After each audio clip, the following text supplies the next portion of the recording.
Ok, muchas gracias, Henry, por la invitación y también por esta presentación. Y muchas gracias a todos los que se han dado cita en esta noche para que podamos juntos tener un tiempo para compartir y para que podamos reflexionar sobre lo que nos han propuesto como tema central, ¿no? Empiezo felicitando a Henry por su cumpleaños. Qué bueno, Henry, hace algunos días, un par de días, ¿verdad? Un par de días fue Sí, sí. cumpleaños de Henry. Espero que te hayan celebrado bien. Y no solamente el cumpleaños, sino que por ahí vi también de que has estado dando nuevos pasos en tu vida sentimental, en tu vida, en tu próxima vida familiar. Chévere también, chévere que celebremos también contigo esas decisiones y esos nuevos pasos que estás dando, ¿no? Me alegra mucho y espero que te siga yendo bien. Bueno, vamos a comenzar entonces, si no, empezamos ya, ¿verdad? Ok, vamos a entonces dirigirnos a nuestro Señor en unas palabras de oración y luego comenzaremos con lo que nos convoca el día de hoy. Señor, gracias te damos por darnos la oportunidad de estar aquí, gracias por tu amor, tu misericordia y porque podemos, Señor, disfrutar de este tiempo en compañía con todos los que se han dado cita, Señor, en este lugar o a través de esta vía, Señor, de este medio, para que juntos podamos tener este tiempo de aprendizaje mutuo, Señor, y para que también así podamos cumplir con la misión que tú nos has entregado, sobre todo, Señor, en esta misión que tenemos para eh, llevar adelante los programas de las juventudes en nuestras iglesias. Gracias te damos por Henry, Señor, que ha pasado lindos momentos en estos últimos días, Señor, tanto por su compromiso como también por su cumpleaños. Le pedimos una bendición particular sobre él. Gracias, Señor. Amén y amén. Amén. Qué bueno estar aquí entonces con ustedes. Eh, sí, es un privilegio compartir este tiempo o este espacio. Muy bien, me han pedido que hable sobre adultocentrismo, ¿no? Esta palabra o este término un tanto novedoso que actualmente se escuchan, así como también se habla de muchos centrismos dentro de nuestra sociedad. Entonces, el día de hoy vamos a hablar de esto, ¿no? Que se llama adultocentrismo, que ya por su nombre creo que nos vamos dando cuenta de qué se trata, ¿no? Adultocentrismo, o sea, la centralidad que hay en torno a la adultez. ¿Qué cosa es el adultocentrismo? Sería la primera pregunta y quizás la respuesta inmediata sería adultocentrismo es lo que estamos haciendo el día de hoy. Pedirle a un adulto que le hable a jóvenes sobre lo que significa adultocentrismo, ¿no?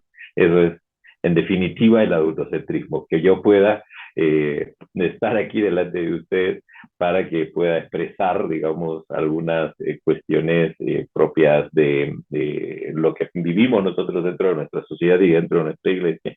Y claro, y digo claro, como tiene que ser, porque así lo hemos asumido, pues entendemos que la mejor forma de capacitar a nuestras juventudes es cuando lo hacen algunos adultos, porque los adultos como que ya han vivido un poco más, tienen un poquito más de experiencia, de conocimiento, pues ellos son los que tienen que encargarse de hablar sobre esto. O sea, el día de hoy, yo como adulto voy a hablar mal de los adultos delante de los jóvenes para que así podamos entender un poco de qué se trata el adultocentrismo, ¿no? Pero tomando esto como, como base, les diría, de eso es justamente de lo que vamos a hablar, ¿no? Vamos a hablar sobre cómo se ha configurado dentro de nuestra sociedad y por ende dentro de nuestras iglesias esa noción de la centralidad del adulto o de la adultez, en todo caso, para configurar nuestra vida social y nuestra vida eclesial también. Y en todo caso, eso cómo influye o cómo en todo caso repercute dentro de las dinámicas de la vida eclesial y sobre todo cómo repercute en las dinámicas de la vida eclesial que viven o que en todo caso que están experimentando las juventudes, ¿no? Entonces, vamos a conversar un poco al respecto. Tengo algunos minutos para hacerlo. La dinámica de la conversación va a ser de que yo voy a estar exponiendo algunos puntos, algunas ideas, y luego les voy a dar la opción a ustedes para que puedan hacer algunas preguntas. Así vamos avanzando hasta que llegue un momento en el cual ustedes pues, van a establecer el diálogo para completar, digamos, las nociones que queremos vertir en esta noche de trabajo. ¿Ya? Entiendo, Henry, que la mayoría de los que están aquí son jóvenes, ¿no? O me equivoco, ¿sí? Tenemos jóvenes, pero también tenemos gente que ya es adulta, porque Sí. como estamos trabajando con los adolescentes, no necesariamente son adolescentes los que están acá. Ujú. Ok, pero la mayoría está vinculado en todo caso al trabajo con juventudes o con la adolescencia, ¿verdad? Sí, todos trabajan con los adolescentes. Oye, qué bueno, qué bueno. Eh, Qué bueno digo porque en todo caso yo también he pasado por las circunstancias que seguramente ustedes pasan en el trabajo con adolescentes y con jóvenes. Soy hijo de pastor y al ser hijo de pastor, a los hijos de los pastores, pues nos toca hacer de todo, ¿no? Entre esas cosas que nos toca hacer a los hijos de los pastores es empezar siempre haciendo algo de música, ¿no? O sea, la alabanza como que es un sitio ya medio diseñado para los hijos de los pastores. Y además de eso, pues siempre también nos toca el trabajo con juventudes cuando vamos nosotros desarrollando nuestra vida ministerial.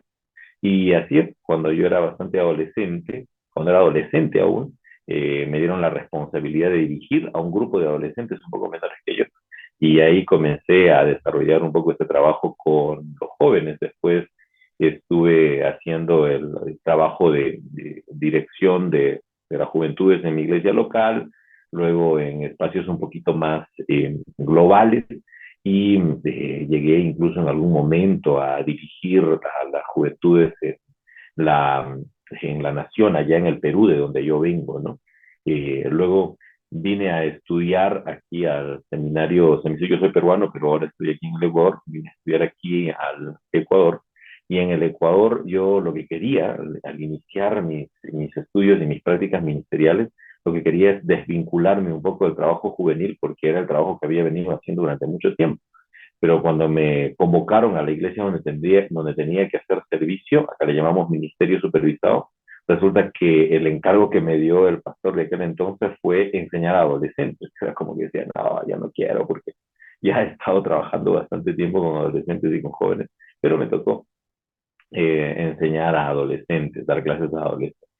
Luego me encargaron de los espacios más litúrgicos, ¿no? El tema de cultos, de la alabanza misma, como decía Henry, algo hago en eso, en el tema de la alabanza.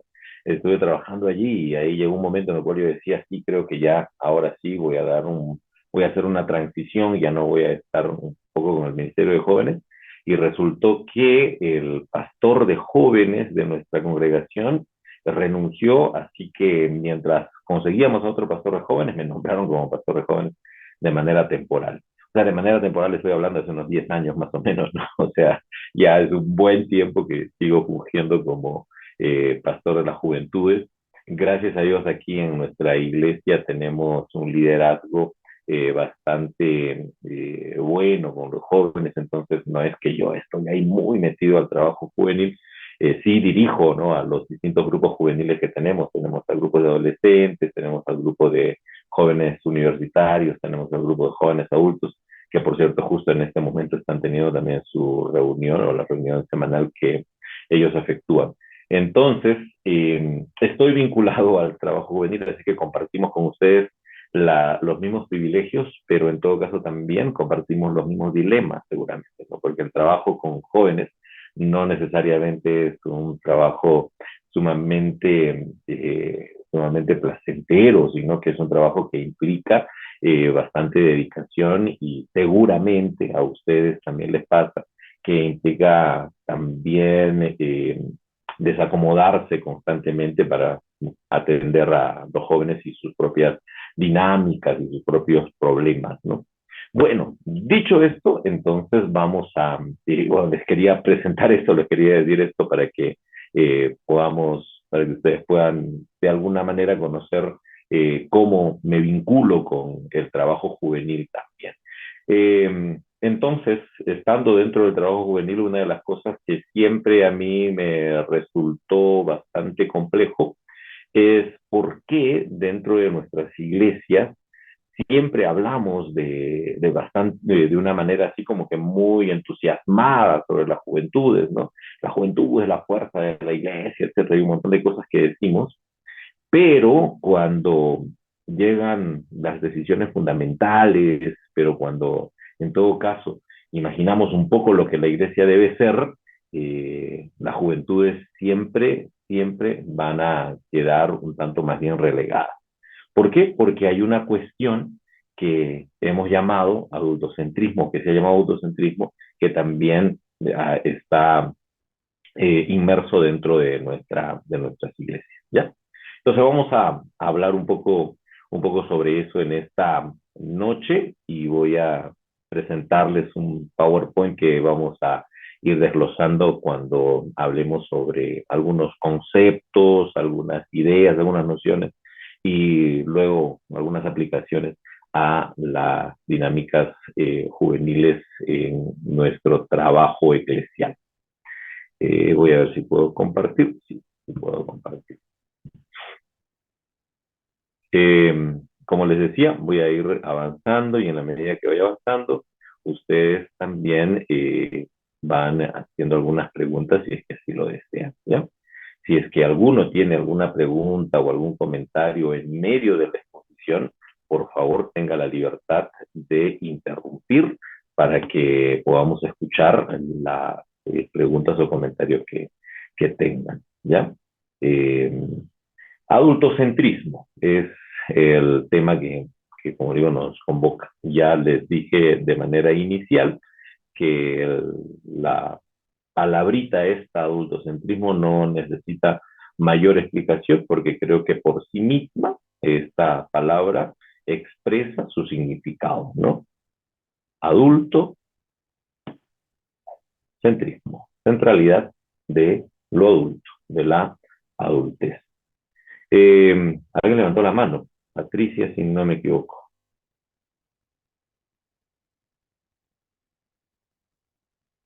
¿no?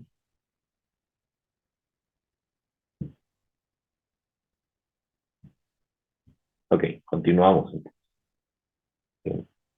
Está bien, si necesitan hacer alguna pregunta, como vuelvo a decir, con tranquilidad, levantan la mano.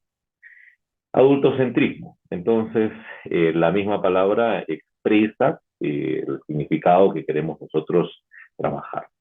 Hay un texto bíblico que es frecuentemente utilizado cuando se habla a los jóvenes, ¿no? Es un texto que está en la carta de Timoteo eh, y que es interesante porque cada vez que se va a hablar a las juventudes, se apela a este texto bíblico para que nos pueda decir algo, o en todo caso para animar a los jóvenes a que puedan cumplir su trabajo ministerial, ¿no?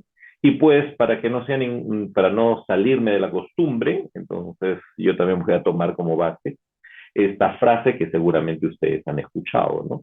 Ninguno tenga en poco tu juventud, dice la frase en la carta de Timoteo. Y yo, en todo caso, yo hago una especie de paráfrasis para decir esto, ¿no? Ninguno tenga en poco la juventud. Y esa va a ser mi consigna en esta noche, ¿ya? En esta noche quiero animarles a que podamos nosotros asumir no solamente un rol de aprendizaje el día de hoy, sino ojalá, espero que en algo anime también a que puedan ustedes, ¿no? Como líderes juveniles o como gente que promueve el trabajo de las juventudes, puedan sumarse a algo que voy a decirlo con mucho cuidado porque igual más adelante lo voy a aclarar, puedan sumarse a una especie de lucha, a una especie de lucha que creo este texto bíblico ya nos está proponiendo. Porque fíjense, cuando el autor de este texto bíblico dice, ninguno tenga en poco tu juventud, está hablando a una realidad donde se asume, donde ya en todo caso uno puede asumir que existía una forma sistémica que había comenzado a poner en poco a los jóvenes. Y cuando leemos el texto de Timoteo, pues podemos darnos cuenta de eso, ¿no? Si es que nosotros leemos bien el texto de Timoteo, nos vamos a dar cuenta primero de Timoteo, nos vamos a dar cuenta que en el capítulo 2, por ejemplo, en el capítulo 3 también, aparecen algunas recomendaciones bastante específicas para determinar una especie de estructura de la iglesia, y esa estructura de la iglesia es una estructura que el texto plantea debe ser dominada por los adultos. ¿Por qué decimos eso? Porque dice, cuando alguien anhela obispado, tiene que cumplir con estos requisitos. ¿Y cuáles son los requisitos del obispo? O sea, del director de la iglesia, del que conduce la iglesia. Entre muchos de esos requisitos está que tiene que ser marido de una mujer, que tiene que gobernar bien su casa, o sea, que tiene que ser un pater familias. ¿Y qué cosa era un pater familias en aquel entonces? Era un adulto o era un hombre, un varón que había llegado a la posición ya de ser el jefe de una familia.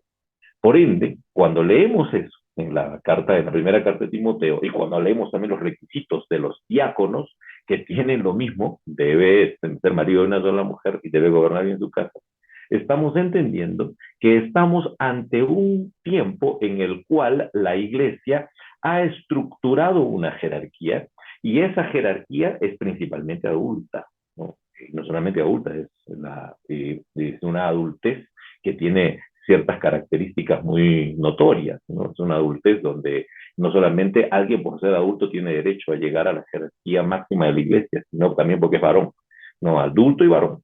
Entonces, frente a eso, cuando aparece esta recomendación, ninguno tenga en poco la juventud, entonces también está apelando no solamente a una forma de decir, mira, qué bonita es tu juventud, sino le está diciendo, mira, ¿sabes qué? Plántate bien, párate bien.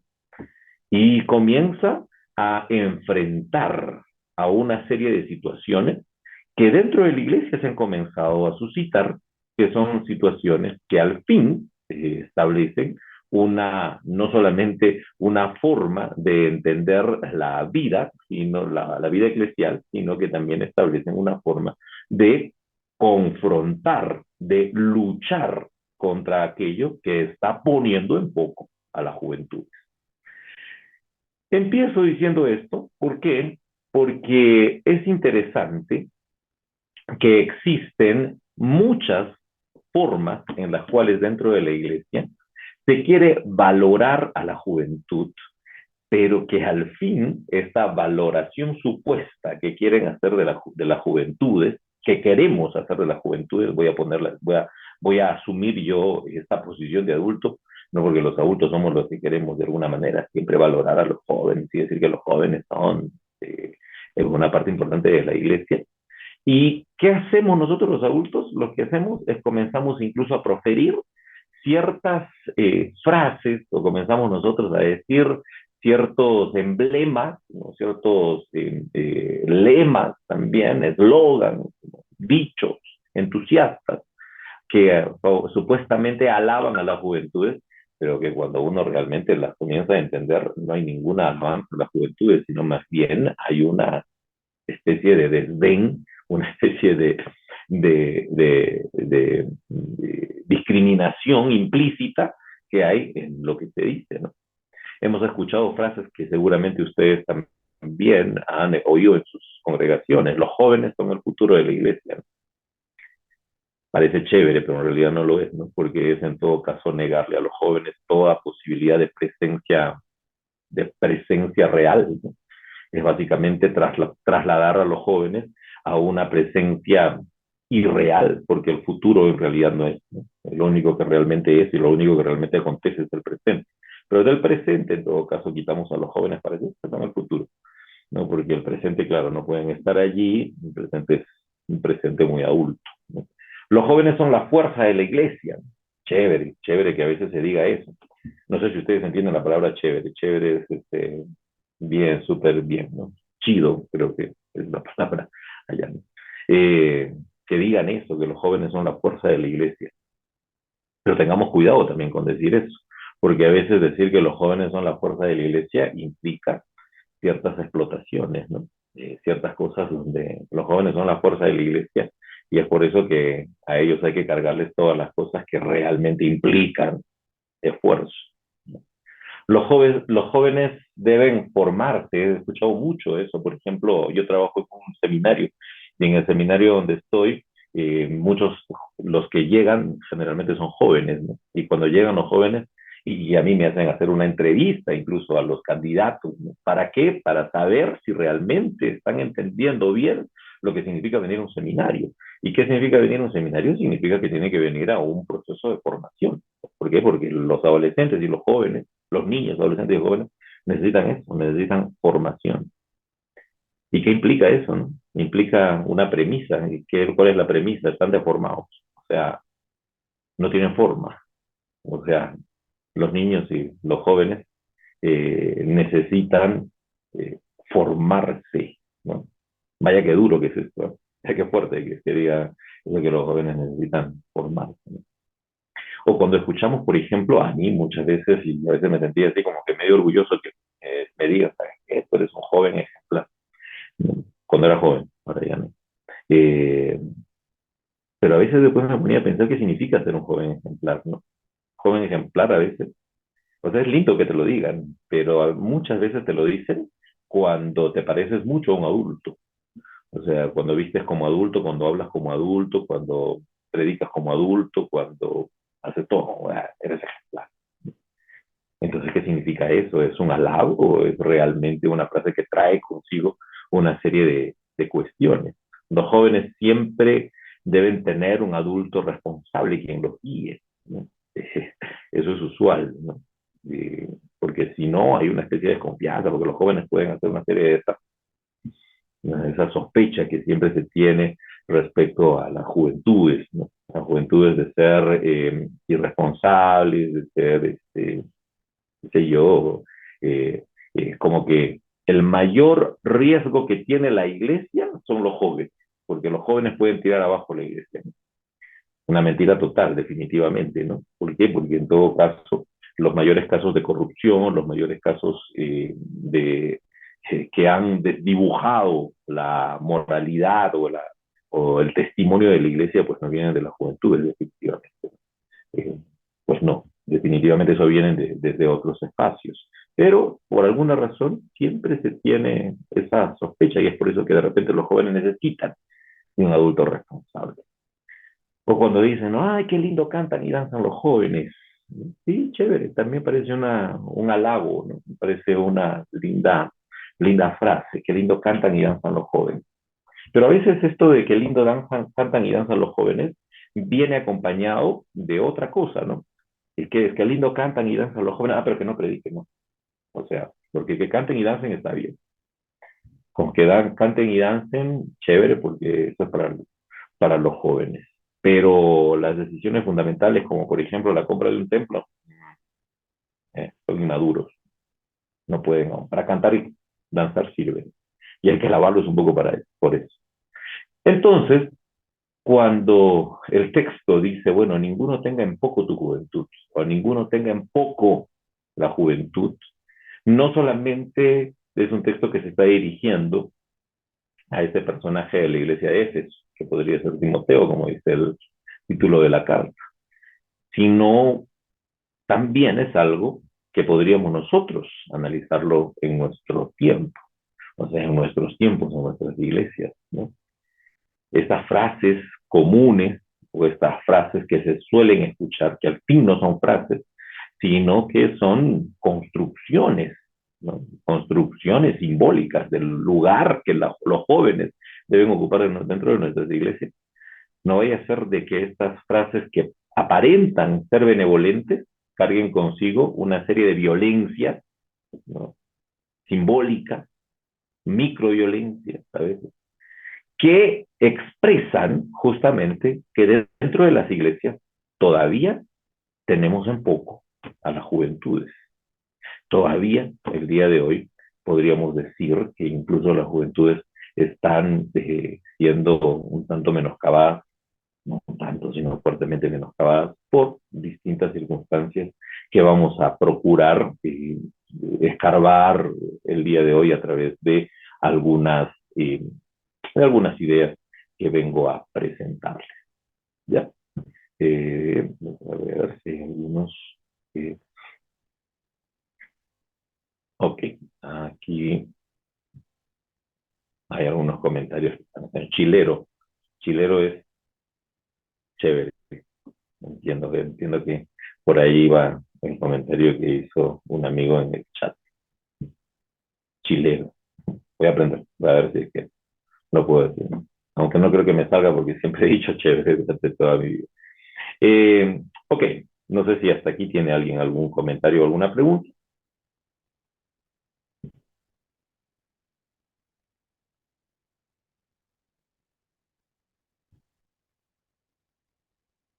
No, continuamos entonces. ¿Ya? ¿Chilero viene de Chile o no? Porque Buenas ustedes noches, son, hermano. ¿perdón? Buenas noches. Hola, Juan. Dios lo bendiga. Hermano, fíjese que es un comentario nada más al respecto lo que usted acaba de hablar sobre precisamente el texto bíblico donde dice, ninguno tenga en poco tu juventud. Usted ya lo dijo en la definición, lo dice claramente, ¿verdad? De que a veces en la iglesia no nos toman en cuenta como jóvenes. Nos dicen que no, o sea, ¿qué nos va a enseñar ese joven si lo vimos crecer? Entonces, yo aquí en la iglesia, parte de Guatemala, ¿verdad? De que he llevado ese tema Ujú, y no sé si estaría bien o no, pero creo que estamos para aprender, ¿verdad? ujú, Yo les digo a los hermanos, y la Biblia está claramente donde dice, ninguno tenga en poco tu juventud, sino que sé ejemplo de los creyentes en palabra, en cuando te viene toda la definición. Entonces, nosotros como cristianos, como jóvenes cristianos, eh, debemos ser ejemplo ante la sociedad, ante la gente. La gente nos tiene en la mira. Ellos dicen, miren al joven, si cometemos un error, ellos nos dicen, miren cómo falló, cómo cayó y todo. Entonces, debemos de cuidar esa parte. Como lo dice el apóstol Pablo también, cuide el don que hay en ti. Entonces, creo que cada uno de nosotros tenemos un don, un talento que Dios nos ha dado y ese don tenemos que cuidar. Si no cuidamos ese don, si no cuidamos nuestro testimonio, esa parte de la Biblia lo he puesto también como título, eh, no, ¿cómo le he puesto? Cuida tu testimonio desde tu juventud. Entonces, si nosotros descuidamos ese testimonio, si nosotros somos, ahí sí que nos rebelamos ante la sociedad, prácticamente desde ahí perdemos lo que es el liderazgo. Es un ujú. comentario, hermano, y creo que no sé si estoy bien ahí o puedo aprender de usted también. Está muy bien, Juan, muy bien. Y dos cosas en lo que acabas de decir, ¿no?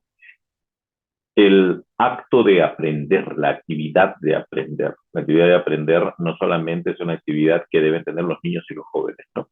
Los adultos necesitan aprender, necesitamos aprender mucho más y no solamente aprender, necesitamos desaprender un montón de cosas que mal hemos aprendido también los adultos. Entonces, por un lado, bien el comentario que hace, sí, necesitamos aprender todos, no solamente los jóvenes.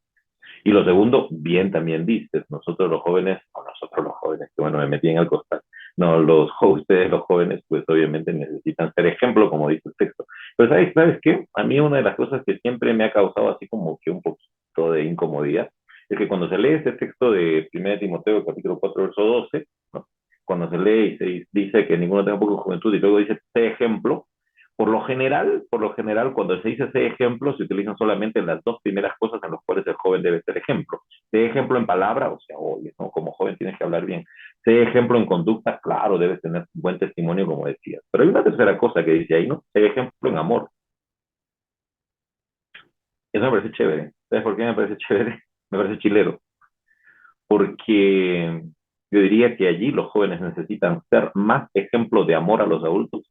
¿Sabes por qué? Porque a los adultos les pasa que cuando llegan a la adultez se desenamoran. Y en todo caso vienen los grandes problemas, como por ejemplo los divorcios. Ojalá que los adultos puedan entender el amor con el que el joven realmente ama, ¿no? Para que puedan realmente salvaguardar un poco más, por ejemplo, las familias.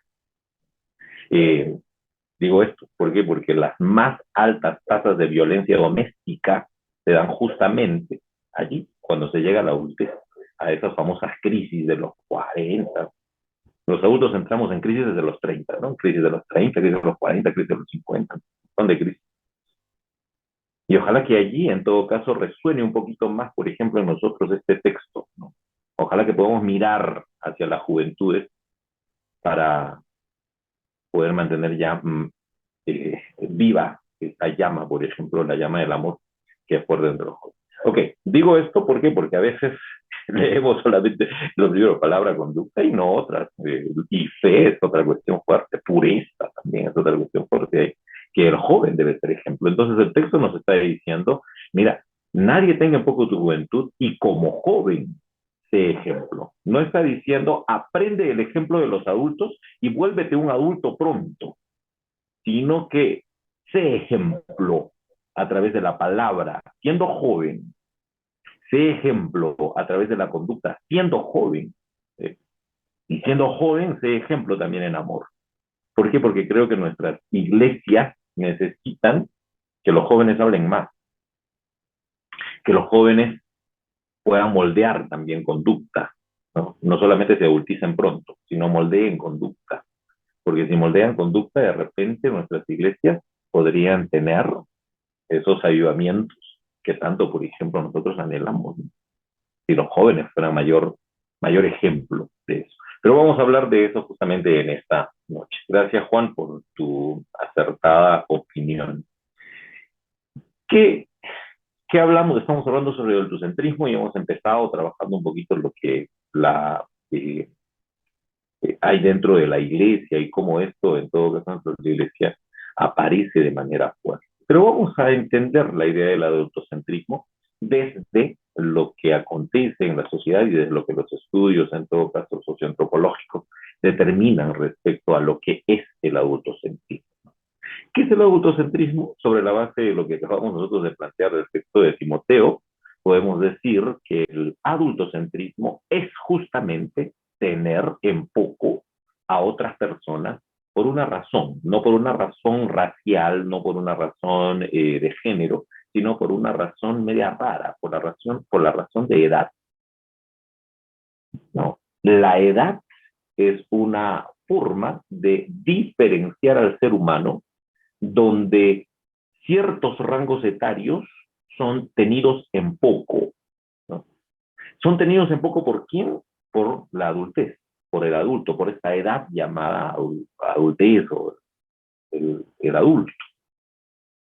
El adulto ha aprendido de que sí, las otras edades son edades que necesitan tener o sostener una especie de respeto constante hacia aquello que se entiende es como la plenitud de la vida, la adultez.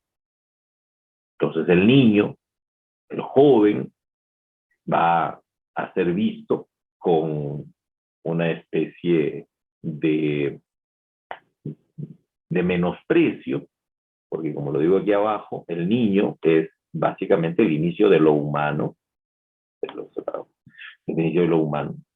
El joven o la juventud es la transición de esta etapa inicial a una etapa más plena. Y la vejez es lo caduco. La vejez es la humanidad que ya está por caducar, ya está por expirar. ¿Y cuál entonces es la humanidad plena? Entonces hemos asumido de que hay una humanidad plena y esa es la adultez. Es por eso que el adultocentrismo es tener en poco, o sea, menoscabar, o sea, discriminar, o sea, entender de que no necesariamente hay un ser humano completo en los otros, en esos otros, que justamente son otros por cuestiones de edad. O sea, porque recién han nacido, recién están comenzando a vivir, porque son menores, ¿no? Qué fuerte eso, ¿no? Qué fuerte que realmente podamos nosotros distinguir la vida de tal manera que podamos entender de que hay algunos que son menores, ¿no? ¿Y por qué son menores? Por cuestiones de la edad, ¿no? No han tenido la edad que supuestamente tiene el adulto. Y de tal modo que el adulto se convierte en el marco imaginativo para la construcción de la sociedad, ¿ya? ¿Qué es el adultocentrismo? El adultocentrismo no es que los adultos se crean más que todos, sino que todos lo aceptemos, que los niños acepten también de que los adultos son mayores, que los jóvenes acepten que los adultos son mayores, que los viejos acepten que los adultos son los que tienen más fuerza, que los adultos son los que saben más, que los adultos son los que tienen mayor voz, ¿no?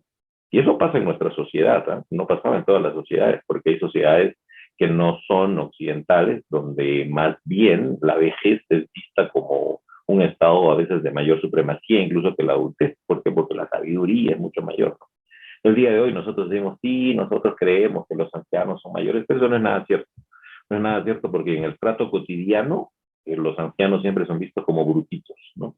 Los ancianos son siempre, casi usualmente vistos como, ay, a los que hay que ayudarle porque no entienden, hay que hablarle fuertes, pobrecitos.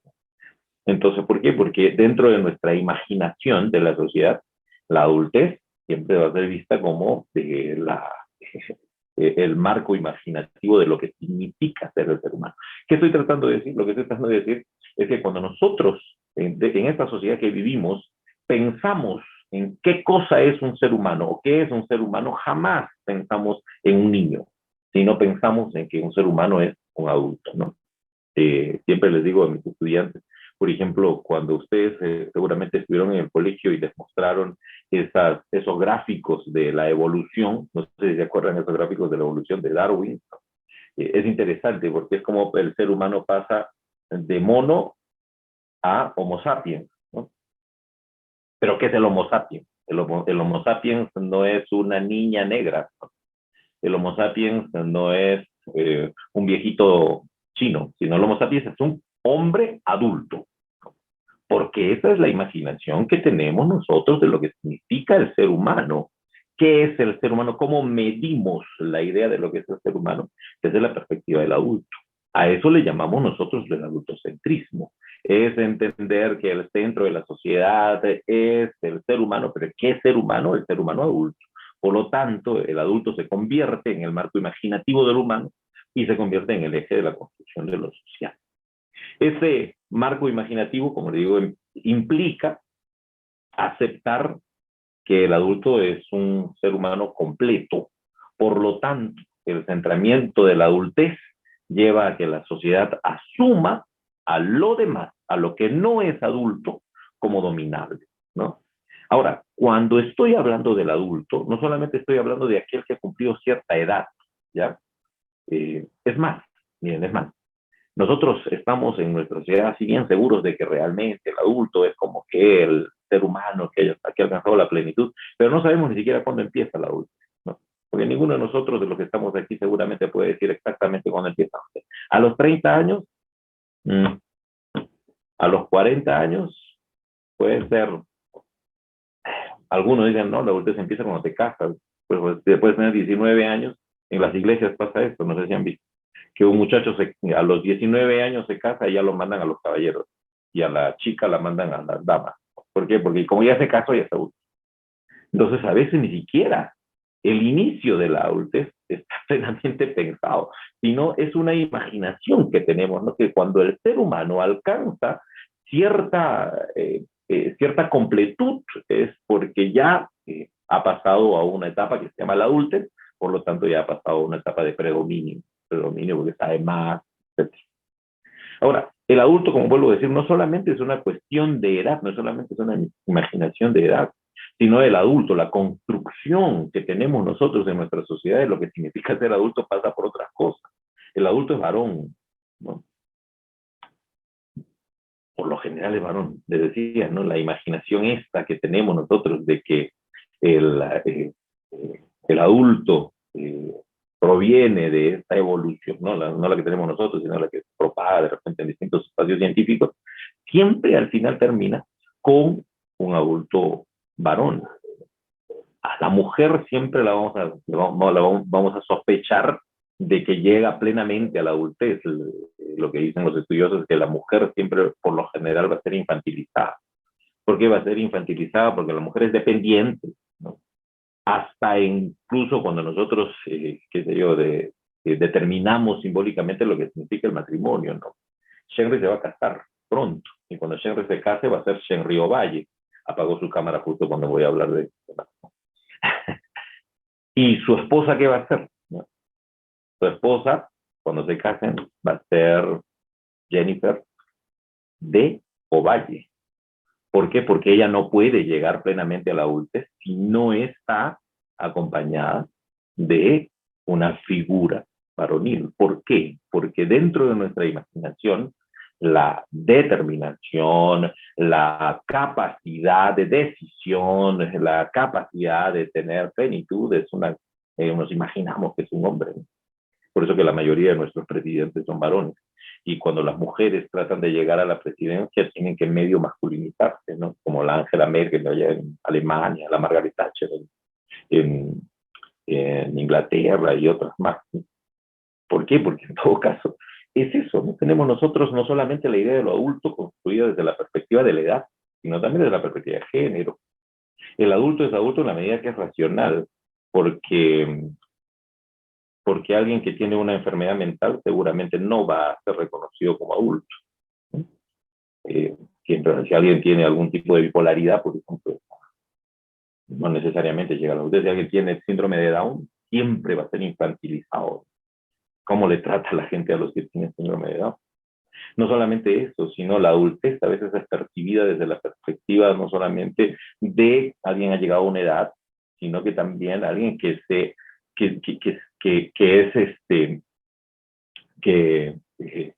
obedece a un modelo cultural, un modelo occidental.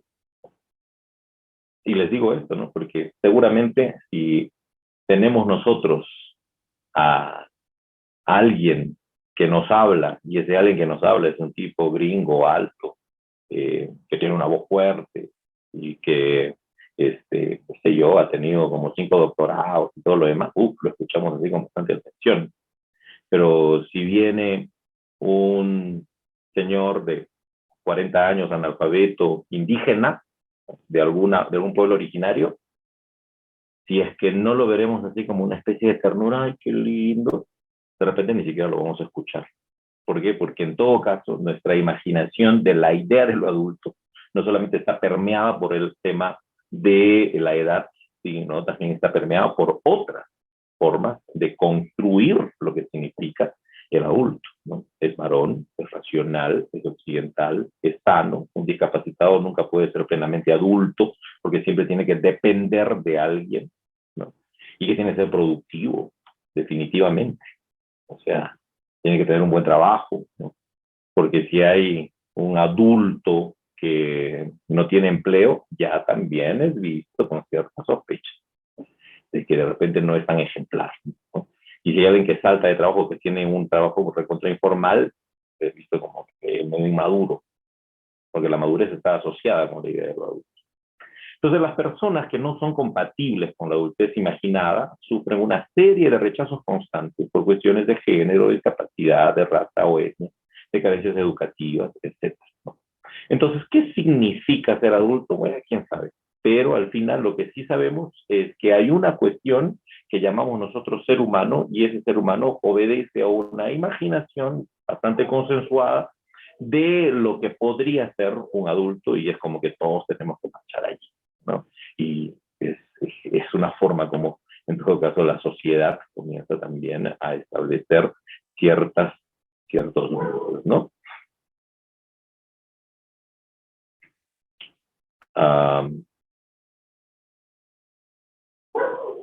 ok, Edwin estaba haciendo allí como un comentario pregunta, ¿no? Es correcto, dice que si se casan a los 20 años de edad, los jóvenes pasan a los hombres de los caballeros y a las mujeres a las damas. Es usual, no sé si es correcto, pero no sé, eso es, no sé cómo de repente en sus iglesias se da de manera distinta, pero es usual que cuando ya alguien ha empezado una vida matrimonial, si tiene hijos, entonces más bien ya dentro de los, ya no los, incluso no los consideran dentro de los grupos juveniles, sino más bien de una especie de jóvenes un poco más avanzados.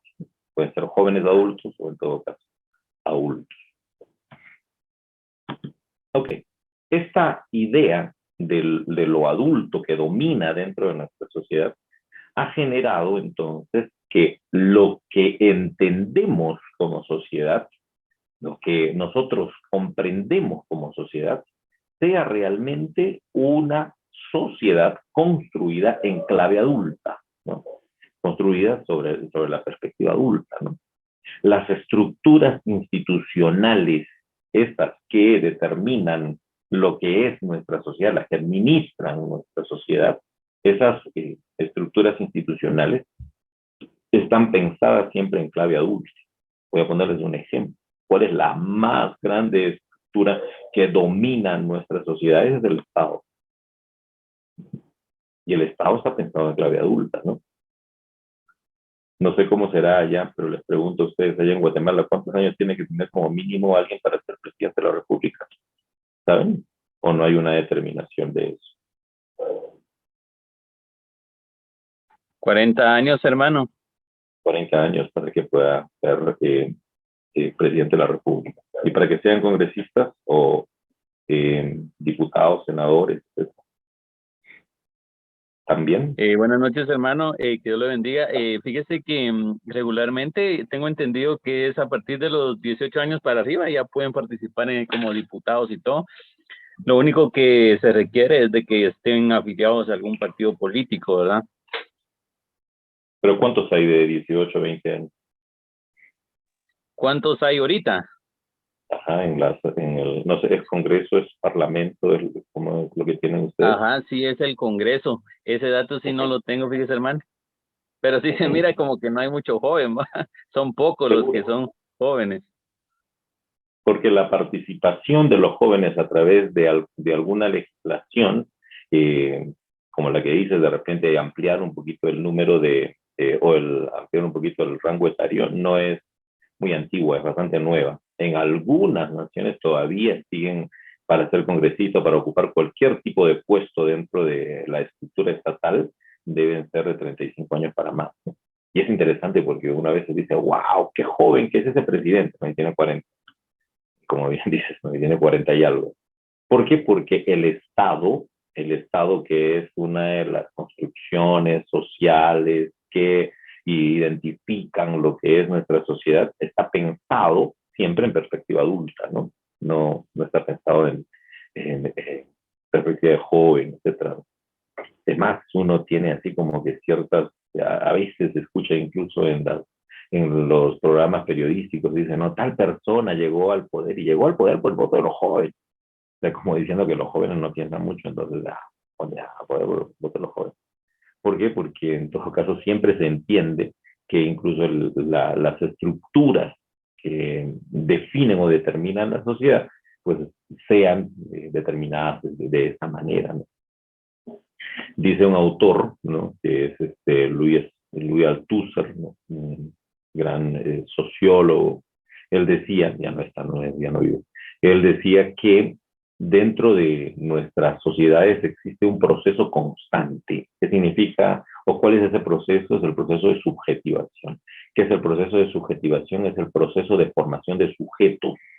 O sea, en la sociedad deben haber sujetos, no solamente individuos, sino individuos que hayan formado una especie de identidad, ¿no? Y es interesante porque él dice los procesos de construcción de los sujetos o los procesos de subjetivación están muy alineados a la imaginación de lo humano como adulto. Y como explicaba él, y decía, por ejemplo, qué cosas son las escuelas. escuelas es es llevarles a los niños, es guiar a los niños al camino de la adultez, ¿no? Como los niños no pueden, se pueden perder en el camino, entonces hay que guiarles para que puedan llegar al camino de la adultez. Que decía este autor, decía, por ejemplo, la legislación, los marcos legales, la constitución política. La constitución política está hecha, pensado en los adultos, no está hecha pensado en los niños, no está hecha pensado en los jóvenes. La idea de lo biológico, ¿no? Es interesante porque cuando van al médico, por lo general los médicos dicen, no, es que como es joven, todavía no hay que operarlo, ¿no? Es como que no hay que atender todavía, sino que más adelante cuando llegue todavía una etapa como esta, pero la economía misma, ¿no? La economía que es la que gobierna nuestras naciones, ¿no? Nuestras sociedades, ¿no? La economía está hecha definitivamente para los adultos, ¿no? Y si no, dígame si es que a los 16 o 18 años ya tenían ustedes créditos o cuestiones como estas en los aparatos económicos de la sociedad. O si no, hay que preguntarse, ¿no?, quiénes tienen más tarjetas de crédito. Seguramente los adultos van a siempre optar por tener un poco más, siempre y cuando pues hayan cumplido también con los requerimientos propios de la economía. ¿Por qué? Porque la economía está pensada en eso, ¿no? Está pensada justamente en una sociedad adulta. Entonces, a eso le llamamos adultocentrismo, ¿no? Es cuando las estructuras, las bases de la sociedad están determinadas desde la perspectiva de lo adulto, ¿no? Y en lo cotidiano, nosotros reproducimos simbólicamente también ese adultocentrismo, ¿no? Es interesante porque en lo cotidiano, en la vida cotidiana, una de las cosas que siempre se nos pide es que maduremos. ¿Qué significa que maduremos? ¿Te han pedido alguna vez que madures? ¿O nunca te han pedido que madures? Nunca te han dicho, necesitas madurar un poco, ¿no? ¿Qué significa eso? ¿Qué significa que uno madure? ¿Saben qué? Incluso en la vida de fe, ¿no? En la vida de la iglesia, cómo se acusa, ¿no?, a la gente de decir, no, ese es un inmaduro. Como es un inmaduro, no hay que darle paso. Ahora, digo esto porque alguna vez me di el trabajo de buscar en la Biblia dónde estaba ese requisito fuerte de la madurez para que podamos llegar, ¿no? Encontré un versículo, ¿no? Creo que está en hebreo, mal no recuerdo. Y después no. O sea, esa idea de la madurez es una idea que hemos aceptado nosotros dentro de nuestra sociedad, donde medimos la vida de las personas sobre esa base. Y lo maduro supuestamente es lo adulto. Supuestamente digo, porque al final ni siquiera los adultos son plenamente maduros. Pero en todo caso, si alguien no se comporta como muy adulto, o sea, si viene un muchacho a la iglesia y ese muchacho no se viste como adulto, entonces es medio inmaduro, ¿no? Si no habla como adulto, es también un poco inmaduro. Entonces lo que hay que hacer es que hay que adultizarlo. ¿Por qué? Porque la madurez a veces es uno de esos indicativos que tenemos nosotros de construcción de la vida, ¿no? Lo racional también es una cuestión que dentro de lo cotidiano hemos aprendido y nosotros, a mí cuántas veces, ¿no? Y ahora que yo recuerdo que me decían eso, digo, ¿y por qué hacía caso? Cuando te dicen, por ejemplo, de que las emociones nunca son buenas para tomar decisiones y que lo bueno realmente siempre es lo racional, porque lo racional está vinculado con la adultez también, ¿no? Porque cuando uno llega a ser una persona que realmente piensa, cuando ha estudiado mucho, cuando tiene mucha experiencia, mucho conocimiento, ya por eso es que en todo caso ha llegado a esta.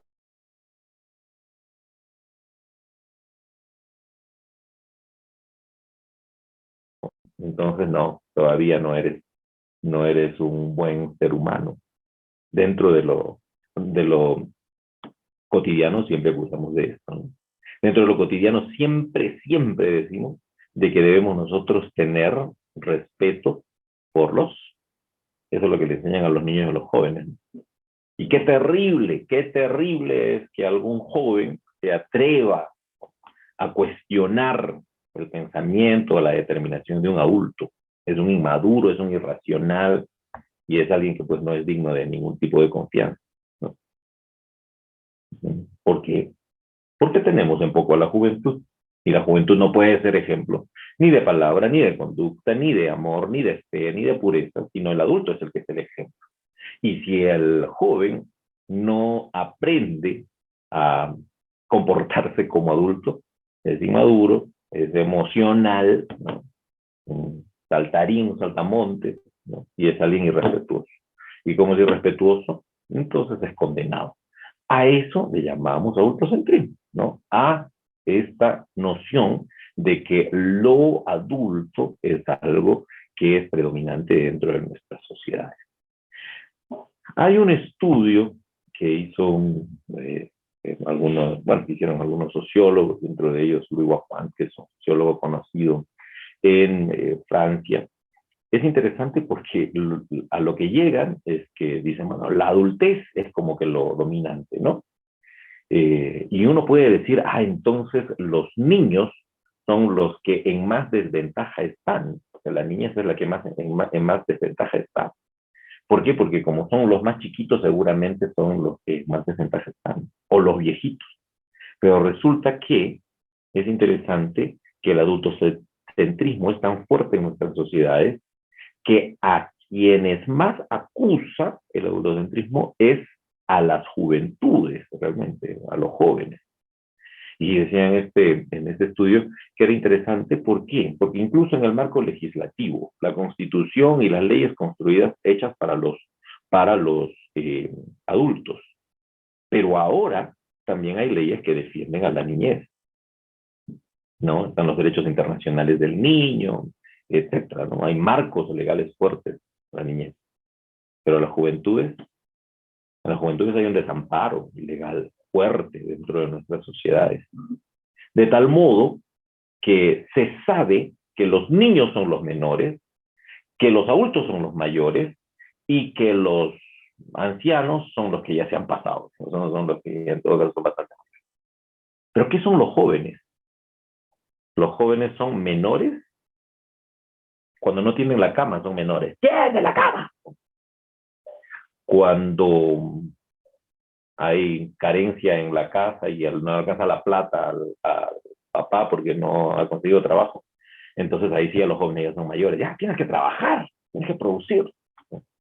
¿Qué es el joven? ¿El joven es menor o el joven ya es un mayor? ¿No? Eso es un intersticio impreciso, no se sabe qué son los jóvenes. ¿Cuáles son las especificidades propias de la juventud? Del niño se sabe. El niño es el dependiente, el niño es el que recién ha comenzado a, a, a, a, a conocer la vida, etcétera, ¿no? Pero ¿qué es el joven? ¿Cuándo empieza uno a ser joven? Es interesante porque hay un montón de gente que dice, no, empiezan a los 12 años, empiezan a los 13, a los 14, a los 16. Yo me acuerdo que una de las discusiones más fuertes que teníamos nosotros o que tenemos ahora en nuestra iglesia, cada vez que nosotros revisamos, a ver, las clases, ¿cómo deben ser? ¿Deben ser de los 12 a los 14? No, hasta los 15. No, los de 15 ya son jóvenes y no entran los jóvenes. O sea, nunca sabemos realmente cuándo empieza la juventud. Nunca sabemos cuándo termina la juventud, ¿no? Yo voy a la tienda, aquí hay una tienda que aquí en mi barrio, y el señor que atiende siempre me dice joven abuse.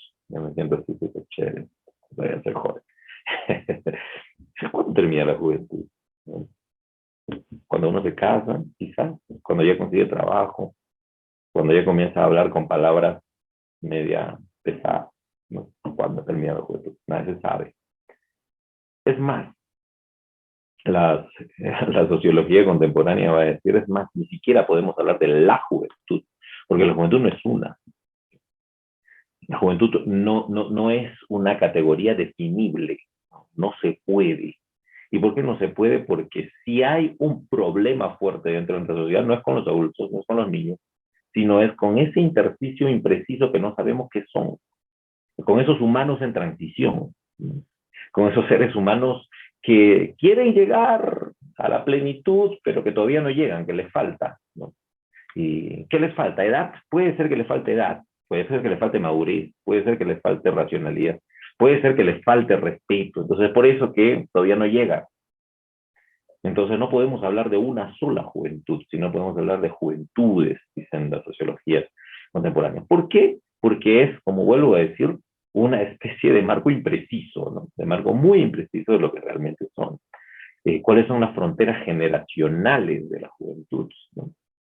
Lo peor que le pueden hacer a los jóvenes es más bien encasillarlos en una frontera generacional y lo hacen justamente para vender un montón de cosas, ¿no? Como por ejemplo esas cosas que se inventaron de generación Z, generación no sé qué, millennial y otras cosas más, ¿no?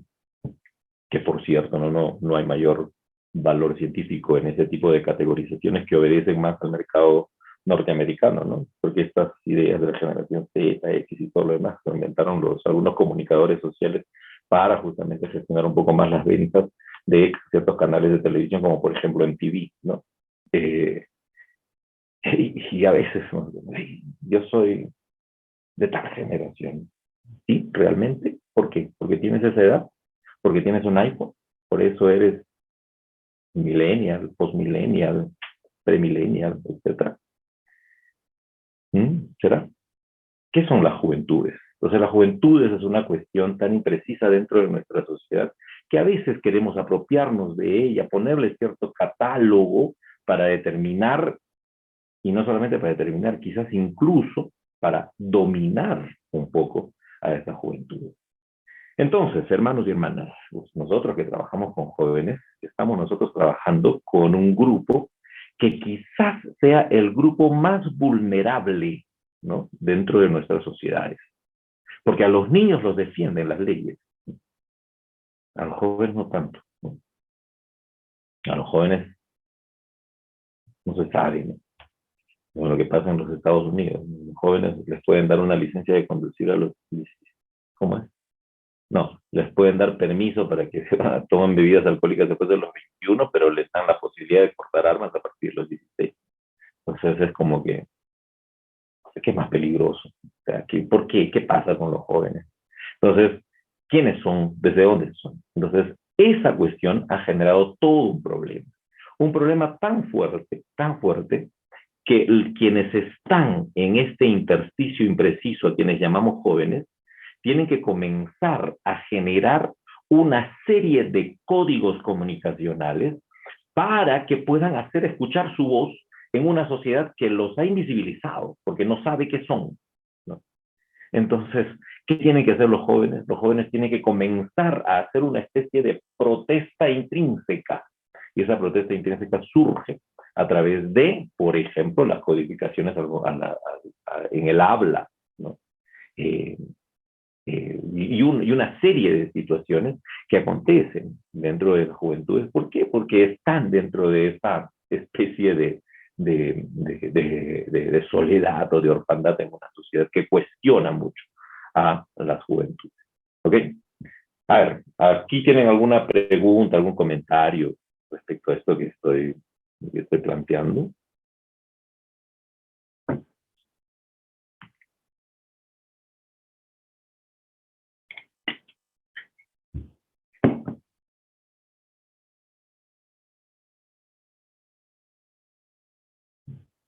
¿No? Darío, dale. Hermano, buenas noches. Que Dios me lo bendiga. Como una consulta, ¿cómo ve usted que la juventud pueda participar en política? ¿Cree usted que es bueno o no es bueno? O porque pues vivimos un tiempo muy difícil en la situación aquí en Guatemala, en la situación política, y pues cuando hablo con algunos jóvenes me dicen que ni loco entrar ahí porque sí está difícil la situación, ¿verdad? En poder participar ahí, pero pues quisiera saber su opinión, ¿cómo lo ve? Ok, gracias, Darío. Yo creo que los jóvenes cumplen un rol político muy fuerte dentro de las sociedades.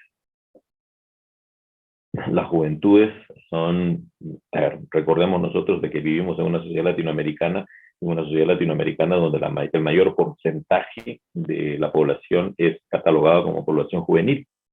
Entonces, muchos de los gobiernos entran justamente por los votos juveniles, de tal modo que los candidatos lo que hacen es tratar de conquistar de manera primaria los votos juveniles a través de, interesante, ¿no? A través de una serie de discursos, a través de una serie de performaciones que hacen los candidatos para conquistar a los grupos juveniles, ¿no? Los cantantes famosos, reggaetoneros que están dentro de las de, de las campañas políticas, ¿no?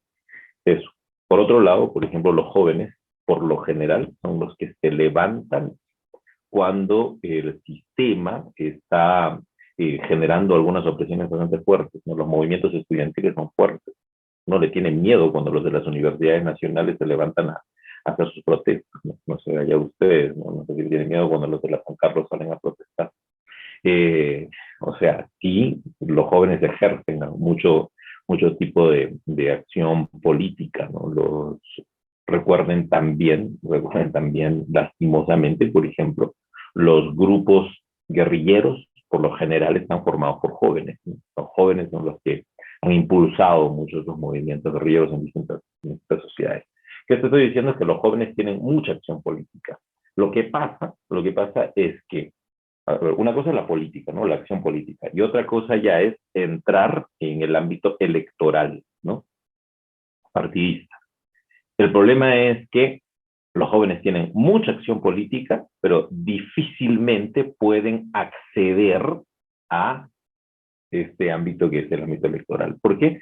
Porque el ámbito electoral sí está diseñado para el adulto, ¿no? Entonces el adulto entra. Entonces es por eso que los jóvenes lo que hacen es, tienen mucha acción política, están siempre en una constante, cuando digo los jóvenes estoy generalizando, ¿no? Porque seguramente no todos, pero hay una fuerte voz juvenil que siempre está presente dentro de las dinámicas políticas de las naciones, de la vida política de la nación, pero por lo general los jóvenes van a resistir al hecho de ingresar ya al partidismo electoral, ¿no? Porque el partidismo electoral no está hecho para ellos, ¿no? Porque que un joven se lance para ser alcalde, más seguro que no va a obtener muchos votos, ¿no? Ahí no iba a ser inmediatamente destruido por toda una serie de propaganda política dominada por los grandes poderes económicos de la ciudad, de la región, etcétera, de tal modo que no va a permitir, ¿no? O sea, no se va a permitir realmente que algún joven llegue a poder. Por eso les decía, ¿cuántos congresistas hay? Jóvenes, muy pocos, ¿no? Alguien mencionó a uno aquí. No me acuerdo quién, alguien en el chat mencionaron a Dipukit. ¿Dipukit es el apellido o es la forma como le llaman? Sí. Ustedes deben saber. Es un apodo que le dieron, dice Alan Llanes. Ustedes saben que en América Latina creo que hay solamente una diputada que no llega a los 20 años, ¿no? Y es argentina. Después en casi todos los demás están siempre en esa, y llegó al poder por una cuestión así súper inusual también, súper inusitada, ¿no? Entonces eso es lo que te diría. Mira, yo creo que los jóvenes deben participar, tienen una voz potente dentro de la política. Creo que los jóvenes reconocen, saben bien cuáles son los principales riesgos y peligros dentro de la política. Pero el problema no son ellos, sino el problema es que tenemos una sociedad que no les va a permitir, ¿no?, entrar en los ámbitos partidistas electorales, ¿no? Lastimosamente. Deberían. Seguramente la sociedad sería distinta. ¿Ok? Espero en algo haber respondido a lo que estabas preguntando. ¿Ya? 19 años tiene también Dipukit. Ah, miren, chévere. Entonces, hay otro más que tiene menos de 20. Continuamos. Sherry, tú me avisas cuando tengo que callarme, ¿ya? Porque tú eres joven y tienes el poder. Ahorita yo digo que damos un receso. Ah, ya, ok. hasta 10. ¿De cuánto? Yo digo que 10 minutos está bien. Ok. Así respiran un poco los jóvenes. Alan, mientras vamos descansando, o sea, está bien, el resto puede descansar en esos 10 minutos, pero vamos a escuchar a Alan que quiere decir algo. Sí, muy buenas noches. Hace un momento usted hablaba de que, por ejemplo, hay en nuestras iglesias, ¿verdad? Que de repente hay jóvenes que, pues de repente contraen matrimonio a temprana edad, ¿verdad? Entiéndase, de repente el contexto, por ejemplo, hay 18, 19, 20 años, que de repente es por una razón, de repente porque se embarazaron o alguna razón, ¿verdad? Entonces, como que no encuentran un lugar dentro de nuestras iglesias, ¿verdad? Porque como usted decía, pues los quieren pasar de una vez con los adultos porque ya son un matrimonio, ¿verdad? Pero ellos no se sienten parte ni de los adultos porque no se identifican con ellos y ni de los jóvenes tampoco porque pues ya dicen ellos ya estamos casados, como que ya no pertenecemos a, ¿verdad? Y eso hace muchas veces que ellos pues se aíslen de una u otra manera, ¿verdad? Porque como que no encuentran un lugar donde ellos puedan crecer y desarrollarse, ¿verdad? Juntamente con sus iguales, ¿verdad? Entonces, pero es algo que se ve en muchas de nuestras congregaciones, ¿verdad? De repente sí hay unas que ya están, como que han diseñado de repente un programa para poder absorberlos, pero en la mayoría de nuestras congregaciones pasa eso, ¿verdad? Que de repente no se sienten parte de uno o de otro grupo, ¿verdad? Eso quería comentar únicamente. Sí, gracias, Alan. Es cierto. Pero lo que comenzaste diciendo también es interesante, ¿no? Comenzaste diciendo de que se han casado por algunas razones y por lo general esas razones nunca van a ser vistas pues como razones buenas, ¿no? Que salga embarazada, que adelantaron, ¿no? Y se les acusa de eso, ¿no? De que son pecadores por esa razón y que en todo caso deben adelantar incluso la formación del hogar debido a estas cuestiones súper pecaminosas. Eh, Ahora, ahí nomás ya tendríamos nosotros que comenzar a repensar, y no voy a decir que no es pecado, sí definitivamente lo dice la Biblia, pero al adulto que pega a su mujer, ¿no? A él no le vamos a decir mucho, ¿no? Eh, ¿Por qué? La Biblia dice que eso no es pecado. O sea, la ira, la violencia, está bien, bien explícito, ¿no? Si quieres, si te enojas, si tienes ira, al adulto que comete una serie de prevaricatos, de corrupciones económicas, etcétera, ¿se le dice algo?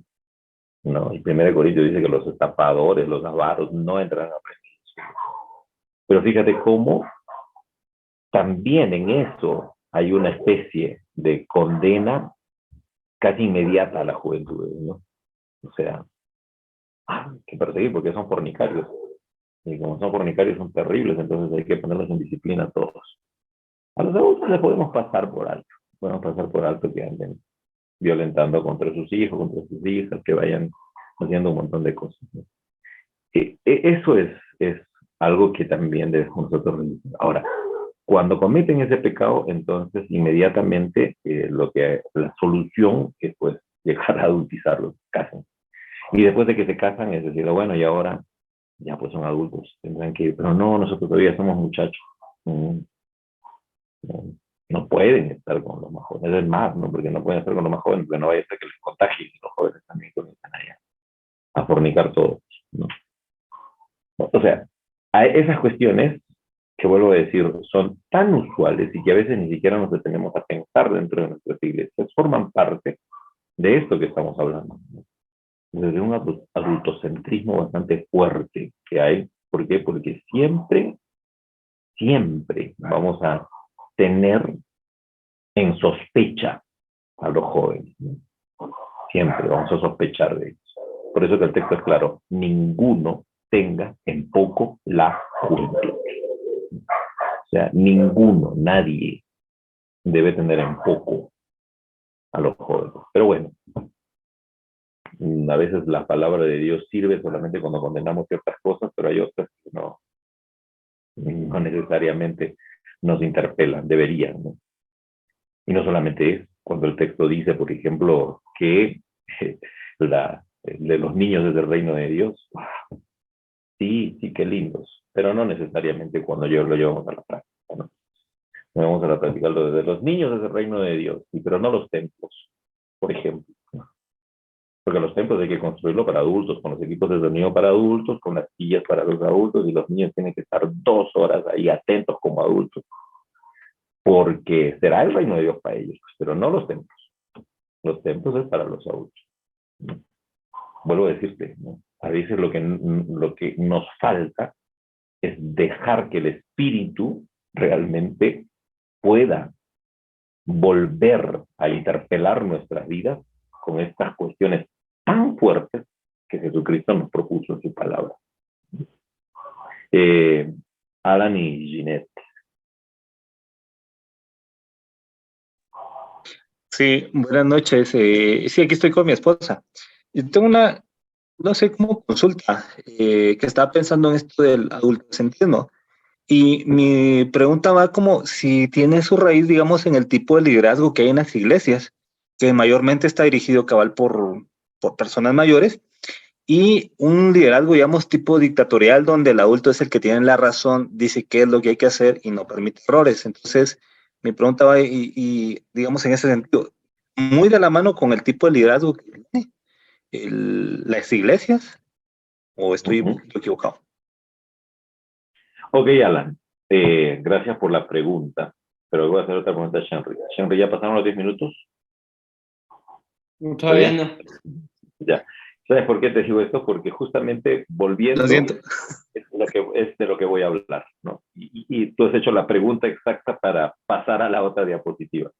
Ya, pero en todo caso, para esperar a los otros que se fueron, les vamos a dar el tiempito y cuando regresen, entonces continuamos. ¿Ya? Pero gracias por la pregunta. Ok, gracias. Entonces, Sherry, nos avisas cuando ya tenemos que regresar. Sí. Ok. Sherry, si tú tienes algo que decir en medio de todo eso también, ¿eh? Puedes interrumpir con libertad. Hay libertad en la casa de Dios, dice la canción. Continuemos. Entonces, Alan, hay dos Alan López y Alan y Jeanette. Alan nos hacía una pregunta, ¿no? Nos decía qué pasa en todo caso también dentro de las iglesias y por qué dentro de las iglesias en todo caso también acontece esto, ¿no? Esta constante sospecha que hay sobre el joven, y más que sobre el joven, sobre el cuerpo del joven, ¿no? Es algo fuerte que existe dentro de nuestras congregaciones. Bueno, vamos a ir un poquito ahí ahora, ¿no? Les estaba planteando en el momento anterior cómo es que la sociedad ha establecido este patrón de dominación. Y cuando digo establecido, no es que en algún momento alguien se paró y dijo, de hoy en adelante los pueblos serán adultocentristas, ¿no? No, para nada, ¿no? Sino que los sistemas de dominación se van construyendo y se siguen construyendo a lo largo de la historia y hasta el día de hoy se siguen construyendo cuando cada uno de nosotros pues, participamos de esos procesos de perennización, de construcción de los temas de dominación a través de nuestras acciones, a través de nuestros discursos, a través de lo que hacemos, ¿no? Ahora, es interesante que cuando viene Jesús, una de las cosas que Jesús comienza a transgredir justamente son los sistemas de dominación, o sea, esas ideas que se han metido en nuestra cabeza, esos chips que se han metido en nuestra cabeza de tal modo que nos hacen pensar de que la sociedad está establecida y que no podemos alterarla, es lo que justamente Jesús vino a hacer, ¿no? Vino a cambiarnos un poco el chip, ¿no? Decir, no, eso no es cierto. ¿Y cómo lo hace? Ustedes seguramente han escuchado cosas tan locas para ese tiempo, ¿no? De Jesús, como decir, ustedes creen que, ustedes, ¿quién creen que es el mayor? Entonces, bueno, sabemos, pues el mayor es el más importante, el mayor es el principal de la sinagoga, el mayor es el que gobierna, el mayor es el rabino, etcétera. ¿No? El mayor es el que sabe más. Y Jesús dice, no, al revés. ¿No? Lo que ustedes creen que es el menor, bueno, en realidad en mi reino es el mayor. El niño, por ejemplo, ¿no? El niño es el mayor en el reino. Ahora, lo que está haciendo Jesús a través de eso es comenzar a transgredir lo que usualmente se creía, ¿no? En esa sociedad, ¿no? ¿Quién es digno de respeto? Digno de respeto es el dueño de la casa, digno de respeto es el, el que tiene un buen apellido, qué sé yo. ¿No? Los apellidos en aquel entonces eran los que seguían las líneas genealógicas, ¿no? Hijo de tal, hijo de tal. Entonces ellos son los dignos de respeto. Y Jesús dice, ¿y los leprosos? Y yo, no, los leprosos son dignos de desprecio, hay que votarlos. Jesús dice, no, al revés. Los leprosos creo que son dignos de respeto. Es más, yo voy a ir a buscarlos. Cuando se encuentra con un leproso, el leproso le dice, ¿quieres limpiarme? No le dice, ¿quieres sanarme? No le dice, ¿quieres hacer un milagro? No, ¿quieres tocar mis heridas, limpiarlas? Y Jesús dice, quiero. Sí, dice, quiero. No, Marcos, el capítulo 2, capítulo 1, 2. Entonces, Jesús viene a transgredir esas imaginaciones. ¿No? Jesús llega a la sinagoga, al centro de la religión. Y cuando llega a la sinagoga, encuentra una mujer discapacitada. ¿No? O sea, la persona, bueno, ni siquiera la persona, por ser mujer era medio persona, ya discapacitada, ya había perdido toda condición de ser persona. Por eso que en la sinagoga, si estaba esta señora, pues estaba ahí en una esquina, ¿no? Y Jesús la ve y dice, oye, mira, te voy a ayudar. Y todos le dicen, pero ¿por qué? No puedes ayudar a nadie, porque es día de reposo. Y menos a una mujer y discapacitada. Y Jesús dice, no, yo quiero ayudar. Ese es el reino de Dios. Entonces, fíjense que la iglesia, en la imaginación de Jesús, se va formando, en todo caso, Jesús predica el reino y luego más adelante viene la iglesia, tratando de cumplir los ideales del reino de Dios que Jesús había propuesto. Y si hay algo que Jesús quería es que más bien el ser humano forme algo anterior a la estructura social imaginada, esta imaginada de la perspectiva de dominación. ¿Y qué era lo que quería Jesús que la gente pueda entender? De que había algo más importante que era la comunión los unos con los otros, la reconciliación, el amor, ¿no? Ama a tu prójimo como a ti mismo, porque tu prójimo no es mayor ni menor que tú, sino que el prójimo es como tú mismo. Eso es genial, porque cuando Jesús habla acerca del prójimo, no está hablando acerca del hermanito que tienes en la casa. Jesús está hablando del prójimo de alguien a quien tú incluso has catalogado como menor. Si no, leamos Lucas 10, en la parábola del buen samaritano. ¿Quién es el prójimo? Entonces, fíjense que el prójimo estaba establecido en una relación de desigualdad, ¿no? Porque a quien habían asaltado era un judío y el otro era un samaritano, y el samaritano era alguien menor que judío, ¿no? Pero ahí, ahí están, encuéntrense como prójimo. ¿Por qué? Porque ser prójimo es justamente suspender los estatus, suspender las jerarquías, las estructuras, para que podamos relacionarnos en una simetría a la cual podemos acceder solamente por el amor, ¿no? Porque eso es lo que es el amor. El amor lo que hace es vencer cualquier forma de dominación para entendernos como iguales. Allí aparece la iglesia, nace la iglesia. El problema está que nosotros, como somos bien tercos y queremos darle clases a Jesús, porque Jesús pues realmente no sabía mucho, nosotros sin más, entonces lo que hicimos fue decir, bueno, creo que esta idea de la iglesia que Pablo comenzó a establecer diciendo un espacio donde no hay judío, no hay griego, Gálatas 3:28, no hay judío, no hay griego, no hay hombre, no hay mujer, no hay esclavo ni libre, eso realmente como que se equivocó. Lo que tenemos que hacer nosotros es más bien enseñarles lo que es la verdadera iglesia. ¿Y qué es la verdadera iglesia? La iglesia es una estructura que no solamente es estructura social, sino que es una estructura que debe tener características institucionales. Así que, ¿cuál es la naturaleza misma de la iglesia? La naturaleza misma de la iglesia no es la transgresión de lo que la sociedad ha determinado. El adultocentrismo ha determinado la sociedad. Y Jesús luchó contra el adultocentrismo, ¿no? O sea, luchó fuertemente contra el adultocentrismo. No es poca cosa traer a un niño, ponerlo en el medio y decir que hay que ser como él para entrar al reino de Dios. Fíjense, hay que ser como él, como el niño. No dice hay que respetarlo, no dice hay que mimarlo, hay que talquearlo, no dice eso. Dice hay que convertirnos en un niño. O sea, la metáfora principal, la vía, la analogía principal para entrar al reino de Dios según Jesús es ser niño. O sea, es abandonar la adultez. Qué fuerte, no te digo, qué fuerte. Realmente esos textos son los que de repente ni siquiera tendrían que estar en la Biblia porque nunca les hacemos caso. No, pero es lo que dice. El niño hay que ser como él para entrar al reino de Dios.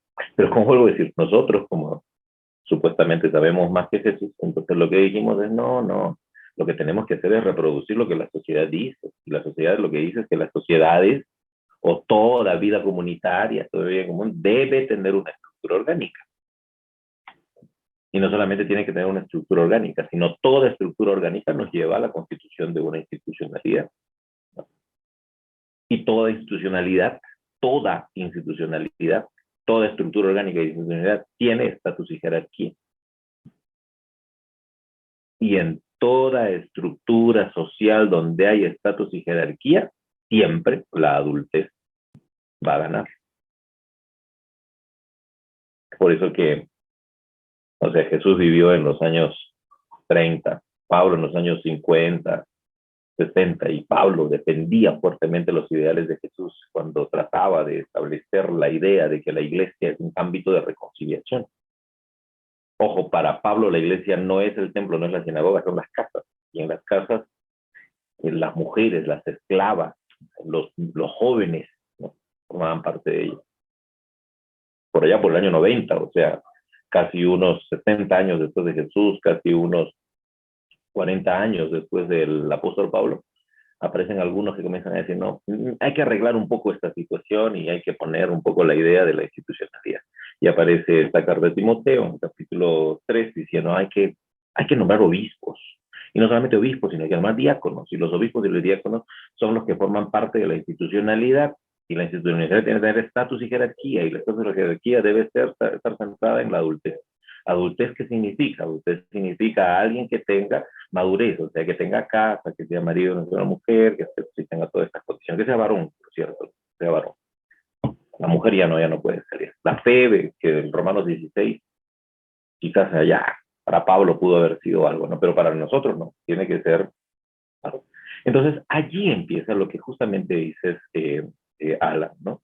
Es cuando comenzamos nosotros, digo nosotros, porque luego nosotros, el cristianismo posterior, lo que dijo es, sí, el adulto varón es el que tiene que ser considerado el líder.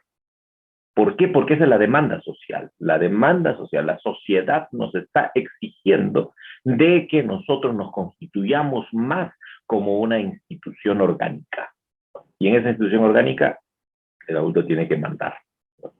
Porque esa es la demanda de la sociedad en la cual estamos nosotros insertos, la sociedad occidental, y más adelante, cuando ya llegan los concilios y nombran a los papas, adultos varones, definitivamente, y más adelante, cuando vienen incluso los reformadores que tratan de establecer nuevas formas de ser iglesia, pero no renuncian al adultocentrismo, ¿no?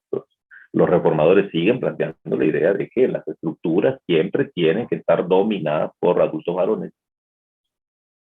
Recibimos nosotros esa herencia, pertenecemos a algo que se llama Iglesia de Dios, donde también entendemos de que la iglesia es una estructura institucional, donde hay un estatus y una jerarquía, donde el adulto varón es el que manda, ¿no? ¿Será entonces que Jesús se equivocó? Que Pablo también andaba diciendo algunas cosas que no son aplicables. No sé. Yo creo que ustedes que son estudiosos, ¿no?, de de los evangelios y eso, pues seguramente, y tener un maestro como Shenry, seguramente van a tener que repensar eso.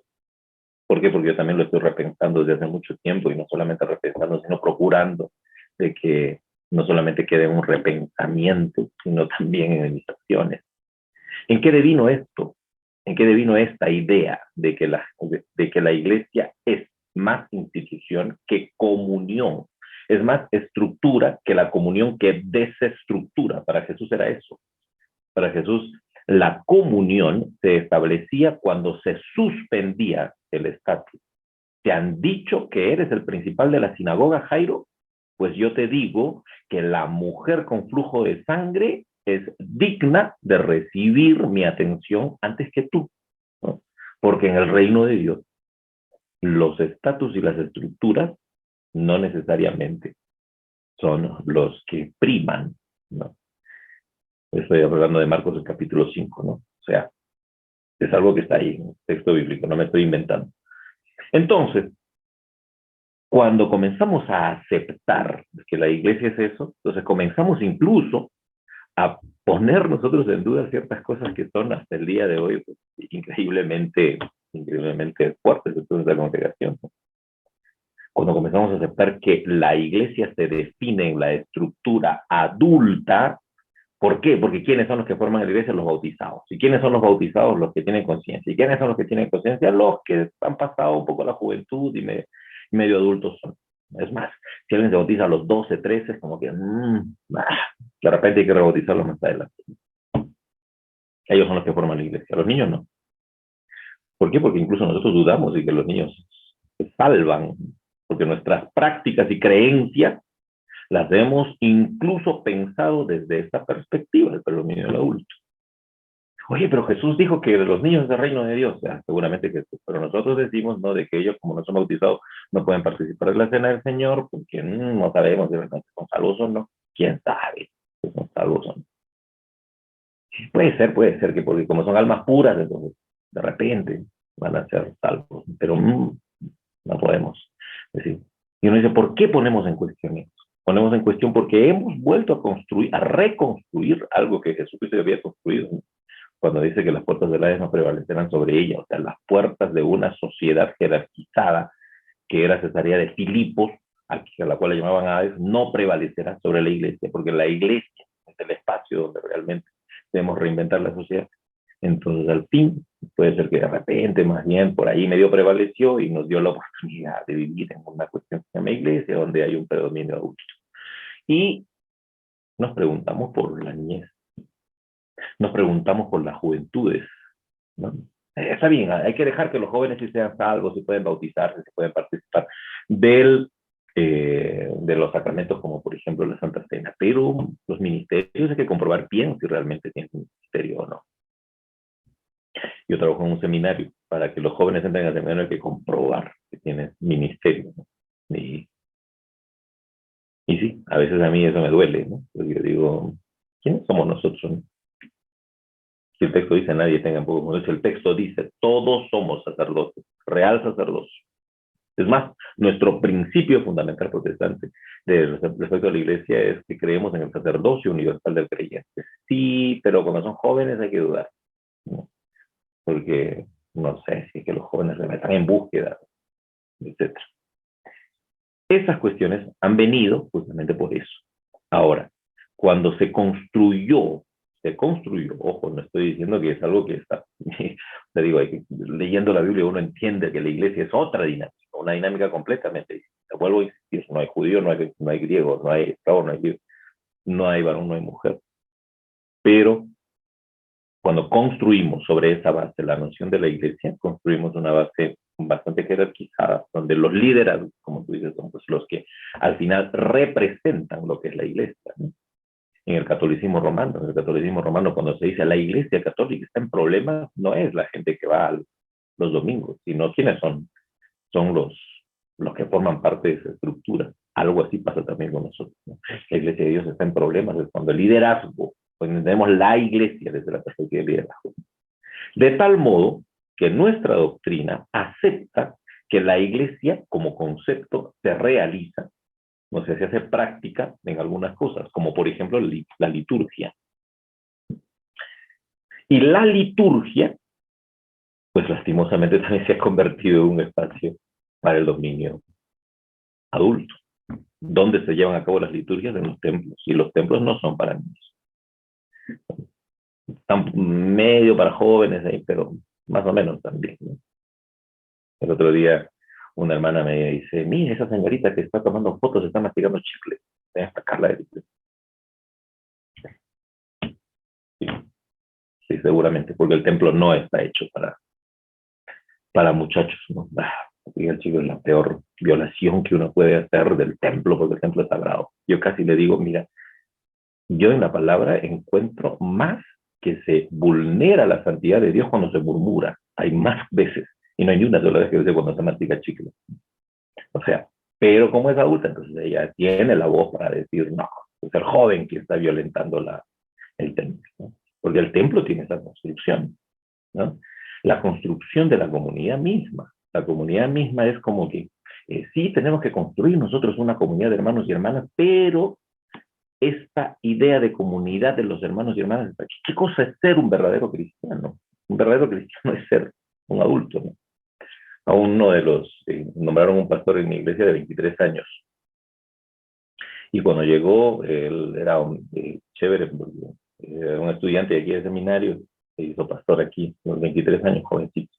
Tenemos una iglesia nosotros aquí con 6 pastores más o menos, ¿no? Y me daba, así era lindo porque él era un joven muy, muy entregado y todo, pero cuando predicaba siempre impostaba la voz y hablaba así, es como se tiene que hablar los predicadores, no tenemos que hablar los predicadores, una cosa así. Y nada, yo le dije, mira, sabes, como una vez conversando, ¿no? Le decía, ¿por qué no abandonas un poco eso, no? Porque si tenemos a un pastor de 23 años es porque queremos escuchar a un joven de 23 años hablarnos a nosotros los adultos. Pero es interesante porque yo no, en él veía un poco lo que pasa en el resto de las iglesias, ¿no? Que los jóvenes, para que realmente sean reconocidos como parte de la comunidad, pues tienen que tener así posturas adultas, ¿no? Ay, si viene con jean a la iglesia, no es terrible, no viene con pantalón de vestir. O sea, es más, no sé si ustedes se han dado cuenta, pero seguramente, o sea, cuando nosotros vamos los domingos a la iglesia, todos tenemos que performarnos como adultos para que podamos entrar a la iglesia y ser medio santos, ¿no? Hasta los niños, ¿no se han visto? ¿No? Hasta corbata le ponen. No le ponen a los niños corbata, ternito o algo así, porque es como que medio adulto tiene que peinarse con gel. Todo. Pues a la iglesia no tiene que ir medio adultizado. No igual el joven tiene que, no puede entrar como joven, sino medio adulto. Y si no es medio adulto, entonces es como que está pervirtiendo un poco la santidad. O sea que uno es más santo cuando es adulto. Lo dice Jesús, lo dice la Biblia. Pensamos en la comunidad de esa manera. Los cultos están pensados así, ¿no? El discurso que se da en los cultos. El discurso que se da en los cultos es un discurso adulto, ¿no? ¿Quién tiene la voz? El pastor. Y el pastor por lo general es adulto. Entonces, la liturgia realmente es un espacio para la participación juvenil, la participación de lo joven. Me parece que más bien el culto es un espacio para que participen los jóvenes, pero entrando siempre a esa imaginación de lo adulto, porque es la forma como hemos entendido que la iglesia debe ser. La hemos entendido que así debe ser la iglesia. Si está bien entendido o no, ya ustedes sacarán sus conclusiones. Pero así es como de alguna manera vamos entendiendo. Y sí, lo que decía Salam, la iglesia, en vez de ser ese espacio para golpear las estructuras de dominación como Jesús lo hizo cuando estuvo aquí en la tierra, pues la iglesia más bien ahora se ha convertido en un espacio para reproducir las estructuras de dominación, empezando por el adultocentrismo. Y las iglesias se comportan de esa manera. Si no leamos nuestros manuales de discipulado, nuestros manuales de discipulado están hechos para que los lean los adultos, no los jóvenes. Es más, ¿cuál es la Biblia más popular que hay en nuestras iglesias? Una Biblia de 1960, imagínense. Esa es la que sirve para moldear nuestro gran discurso evangélico. ¿Quién entiende, quién habla, quién entiende qué cosa es un unigénito? Ya nadie, pero bueno, hay que hablar de acuerdo a lo que esa Biblia dice. Entonces, fíjense, ¿no? Entonces, es eso lo que acontece dentro de nuestra iglesia, y por eso cuando les decía al inicio, no solamente espero compartir con ustedes algunas ideas, sino compartir también algunas luchas propias de los jóvenes. Cuando, vuelvo a insistir, cuando el texto dice ninguno tenga en poco, es porque estamos realmente siempre, constantemente, teniendo en poco a la juventud. Los jóvenes tienen grandes riesgos en nuestra sociedad, ¿no? Los grandes riesgos que hay en los jóvenes es que la sociedad se apropia de su fuerza. Nuestra sociedad, la sociedad en la que vivimos, se apropia de la fuerza juvenil, porque es la fuerza más productiva. Y como es la más productiva, entonces hay que apropiarse de ella. O sea, hay que hacerlos trabajar. No hay que pagarlos bien, porque como son jóvenes, todavía no hay que pagarlos bien. No hay que darles seguro, no hay que darles... Hay que tenerlos en el subempleo, en el desempleo, ¿no? Sobre todo en el trabajo informal. Los jóvenes son fuerza productiva. Nos podemos apropiar de eso, ¿no? Y debe producir. Es el indicador del trabajo de la juventud, ¿no? Y actualmente, ¿no? Es interesante porque los jóvenes dicen, wow, nosotros hemos llegado a las redes sociales, y seguramente los grandes capitales han expropiado la creatividad juvenil para crecer fuertemente en sus capitales, y definitivamente los jóvenes pues son una especie de producción, de mecanismo de producción de un capital terrible que tiene el dueño de YouTube, el dueño del Instagram, etc. Entonces, hay toda una especie de apropiación fuerte de la fuerza productiva juvenil dentro de nuestra sociedad. En nuestra sociedad hay una explotación del cuerpo juvenil. El cuerpo juvenil es objetivado, es comercializado, de tal modo que los adultos queremos el cuerpo juvenil. O sea, no queremos a los jóvenes, queremos su cuerpo, ¿no?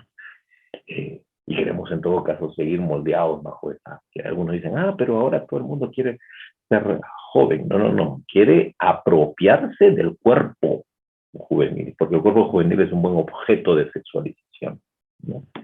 Un cuerpo muy sexualizado. Además de eso, en nuestra sociedad existe una condena a las estéticas, sensibilidad, emocionalidad juvenil. No impugnamos las sensibilidades juveniles porque las acusamos de no ser muy racionales, de tal modo que pasamos a nuevas codificaciones, o los jóvenes pasan a nuevas codificaciones para poder expresar su sensibilidad, ¿no? Aparecieron las tribus urbanas, aparecen las redes sociales, aparecen los cuerpos que se convierten en cuerpos de expresión, los cuerpos pantallas, ¿no? Los cuerpos tatuados, los cuerpos, etcétera, ¿no? Son cuerpos que expresan una serie de resistencias ante una emocionalidad que ha sido cuestionada, que es frecuentemente cuestionada con los jóvenes, ¿no? Entonces son nuevas codificaciones para expresar esas sensibilidades, ¿no?, que hay dentro de las juventudes. Pero ¿saben cuál es el problema? El problema es que eso también hay en la iglesia. En la iglesia también los jóvenes nos sirven en la medida que nos apropiamos de su fuerza productiva, ¿no?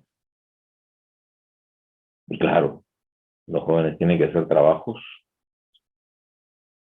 pero son los que más trabajan y los que menos ganan. ¿O no? No sé.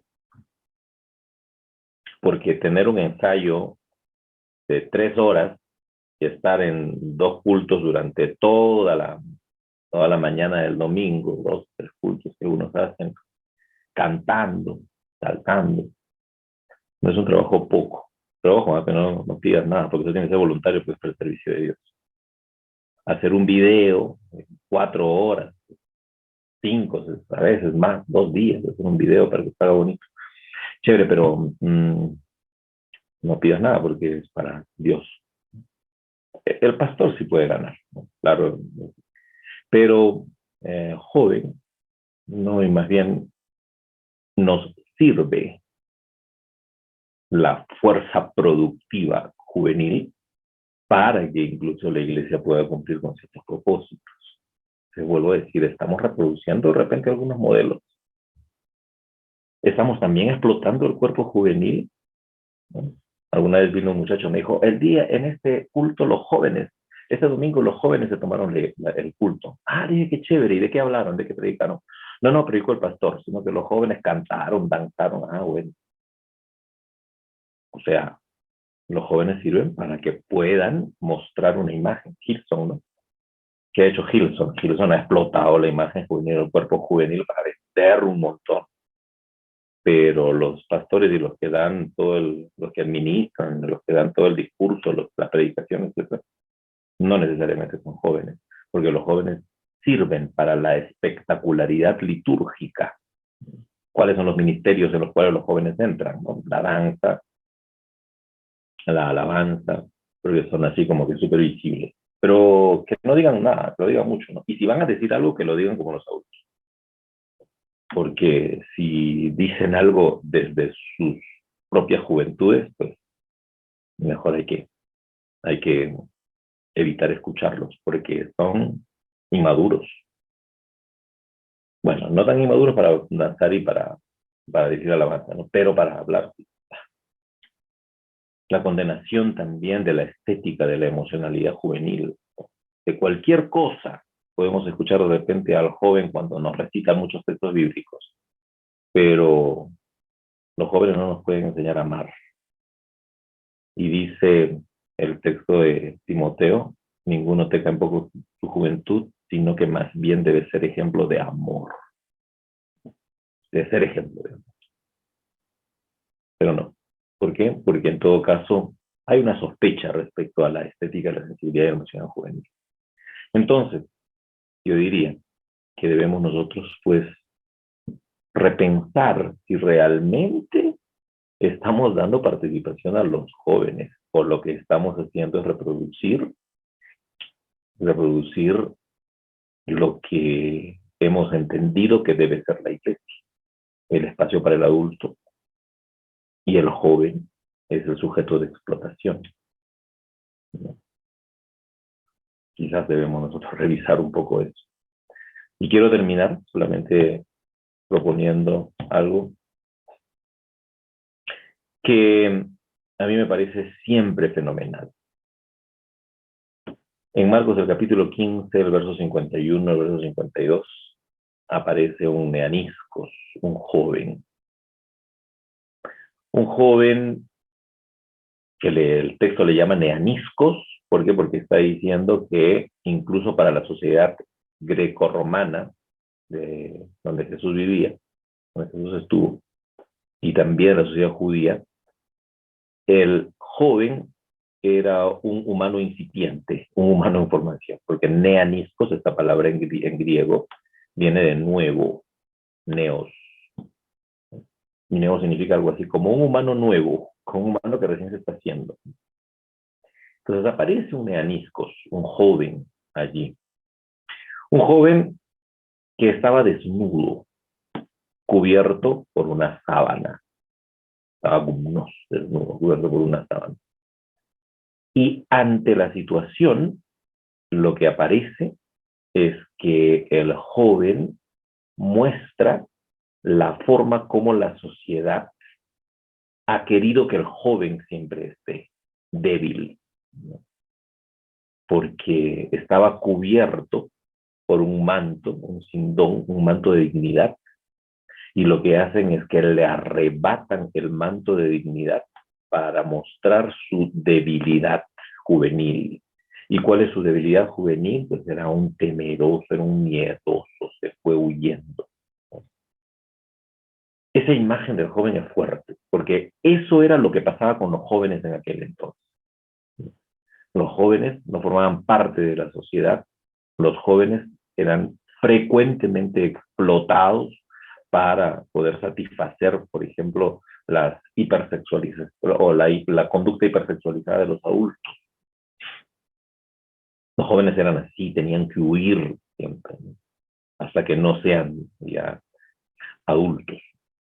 Y estamos hablando nosotros de un joven muy adolescente, ¿eh? Muy adolescente, porque en ese tiempo incluso algunos historiadores dicen que a los 13 años ya se entraba a la adultez, entonces probablemente se habría tenido unos 12 años, por ahí más o menos. O sea, o algunos dicen que sí, de repente fue un poquito más, porque ya en la sociedad griega, pues no era tanto a los 13 años, sino era un poquito más el paso a la adultez. Entonces, si estamos hablando de una conciencia griega, entonces de repente más bien tendría un poquito más de edad. Pero al fin aparece así, ¿no? Aparece como lo que la sociedad quiere del joven, débil, ¿no? A quien se le quita el manto de dignidad para poder, para poder evidenciarlo, utilizarlo, etcétera.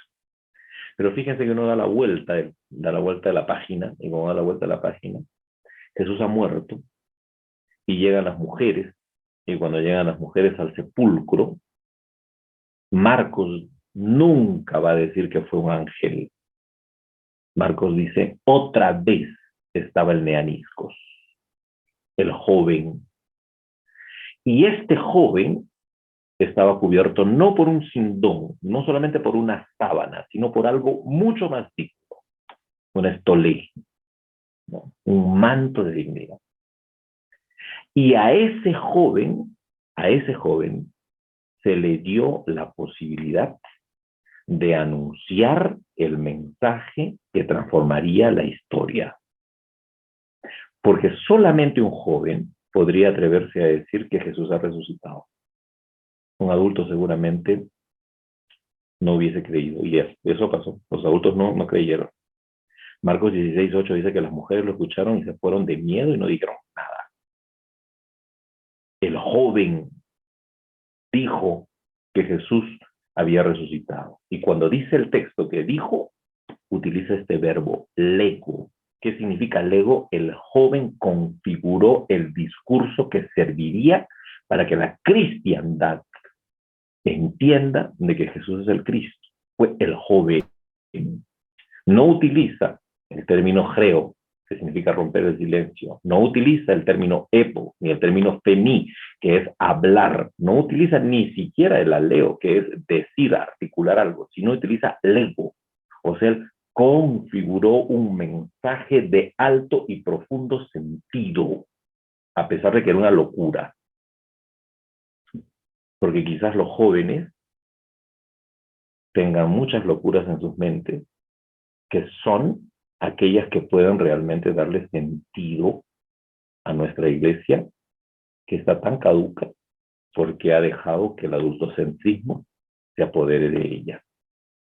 Ojalá que hagamos como Jesús, que podamos darle la oportunidad a los jóvenes para que desde su dignidad juvenil puedan seguir el día de hoy diciéndonos, hablándonos mensajes que seguramente hoy también necesitan ser transformadores de nuestra sociedad y de nuestras propias vidas.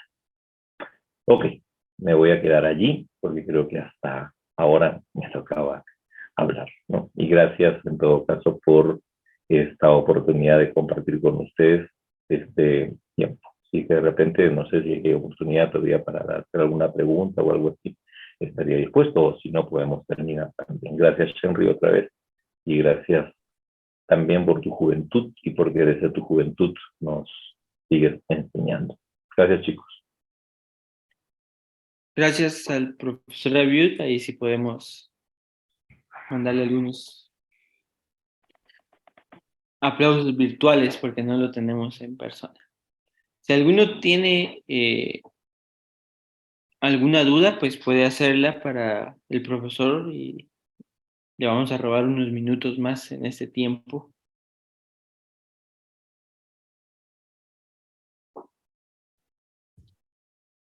Sí, buenas noches. Listo, hermano Alan. Yo escuchaba que comentaba usted respecto a, por ejemplo, a que los jóvenes eran los que pues estaban en la alabanza, estaban en algunas cosas, ¿verdad? Que de repente como que los jóvenes se han apropiado de ellas, ¿verdad? O como usted dice, el adultocentrismo como que los ha enfocado hacia esas actividades. Pero mencionaba usted que el joven es como que el objeto de explotación, esa fue la frase, ¿verdad? Lo apunté aquí en mi cuaderno de notas. Em, pues mire, yo como lo veo, bueno, desde mi perspectiva, ¿verdad? Es de que de repente los jóvenes tienen un poquito más de tiempo, ¿verdad? Y de repente por eso la mayoría, por ejemplo, en el Ministerio de Alabanza, la mayoría son jóvenes por esa misma razón, ¿verdad? De que ellos gozan de un poco más de tiempo y de repente menos responsabilidades que las que tiene un adulto, ¿verdad? Por ejemplo, uno ya cuando llega a una edad y contrae matrimonio, tiene hijos, pues de repente ya no puede pasar todo 3 horas en el templo ensayando, ¿verdad? Porque necesita uno atender a su esposa, atender a sus hijos, ¿verdad? Y tiene otras responsabilidades. Entonces, de repente, esa podría ser una razón en mi manera de pensar del por qué los muchachos, ¿verdad? Están involucrados en esos ministerios, ¿verdad? Y porque pues les atrae la música, la danza, cosas como esas, les atraen mucho a ellos, ¿verdad? Y creo yo, por esa, es una de las razones por las cuales vemos a nuestros muchachos pues involucrados en estos ministerios. Entonces, de repente no es tanto como que verlos como que son explotados en ese aspecto, ¿verdad? Sino que es porque ellos gozan de este tiempo, pienso, ¿verdad? Gozan de este tiempo, de estos espacios, no tienen las responsabilidades que de repente una persona un poquito mayor tiene, como le decía, de esposa, hijos, entre otras cosas, trabajo, ¿verdad? Entonces eso hace que estén un poquito más involucrados en estos ministerios. Es un comentario, ¿verdad? Saludos. Gracias, Alan. Gracias por lo que planteas, ¿no? Eh, sí, bueno, lo que dices, pero igual nomás te animaría, ¿no? Es como, por ejemplo, ya en lo que acabas de decir, obviamente las responsabilidades adultas siempre van a ser más importantes que las responsabilidades juveniles, porque las responsabilidades juveniles no necesariamente son tan importantes, ¿no? O sea, eh, los jóvenes tienen muchas cosas que hacer, muchas, pero el problema no es el tema del tiempo, porque creo que todos andamos ajustados en el tiempo, sino porque para nosotros las responsabilidades que el joven tiene no necesariamente son responsabilidades tan fuertes como las que de repente el adulto pueda tener. Porque claro, que un joven vaya a jugar un partido de fútbol no es una responsabilidad, por ejemplo, ¿no? A pesar de que juegue en un campeonato, un equipo donde seguramente es un jugador bien, o sea, eso se puede dejar para que pueda ir a la música. Ok, o sea, solamente es una cuestión así para ponernos a pensar, ¿no? Tienes toda la razón, porque en el mundo en el cual vivimos, las responsabilidades adultas son mucho más importantes que las responsabilidades juveniles. Es por eso que los jóvenes, en todo caso, podrían acceder a eso, ¿no? Ya, bueno, ahí entonces está bien.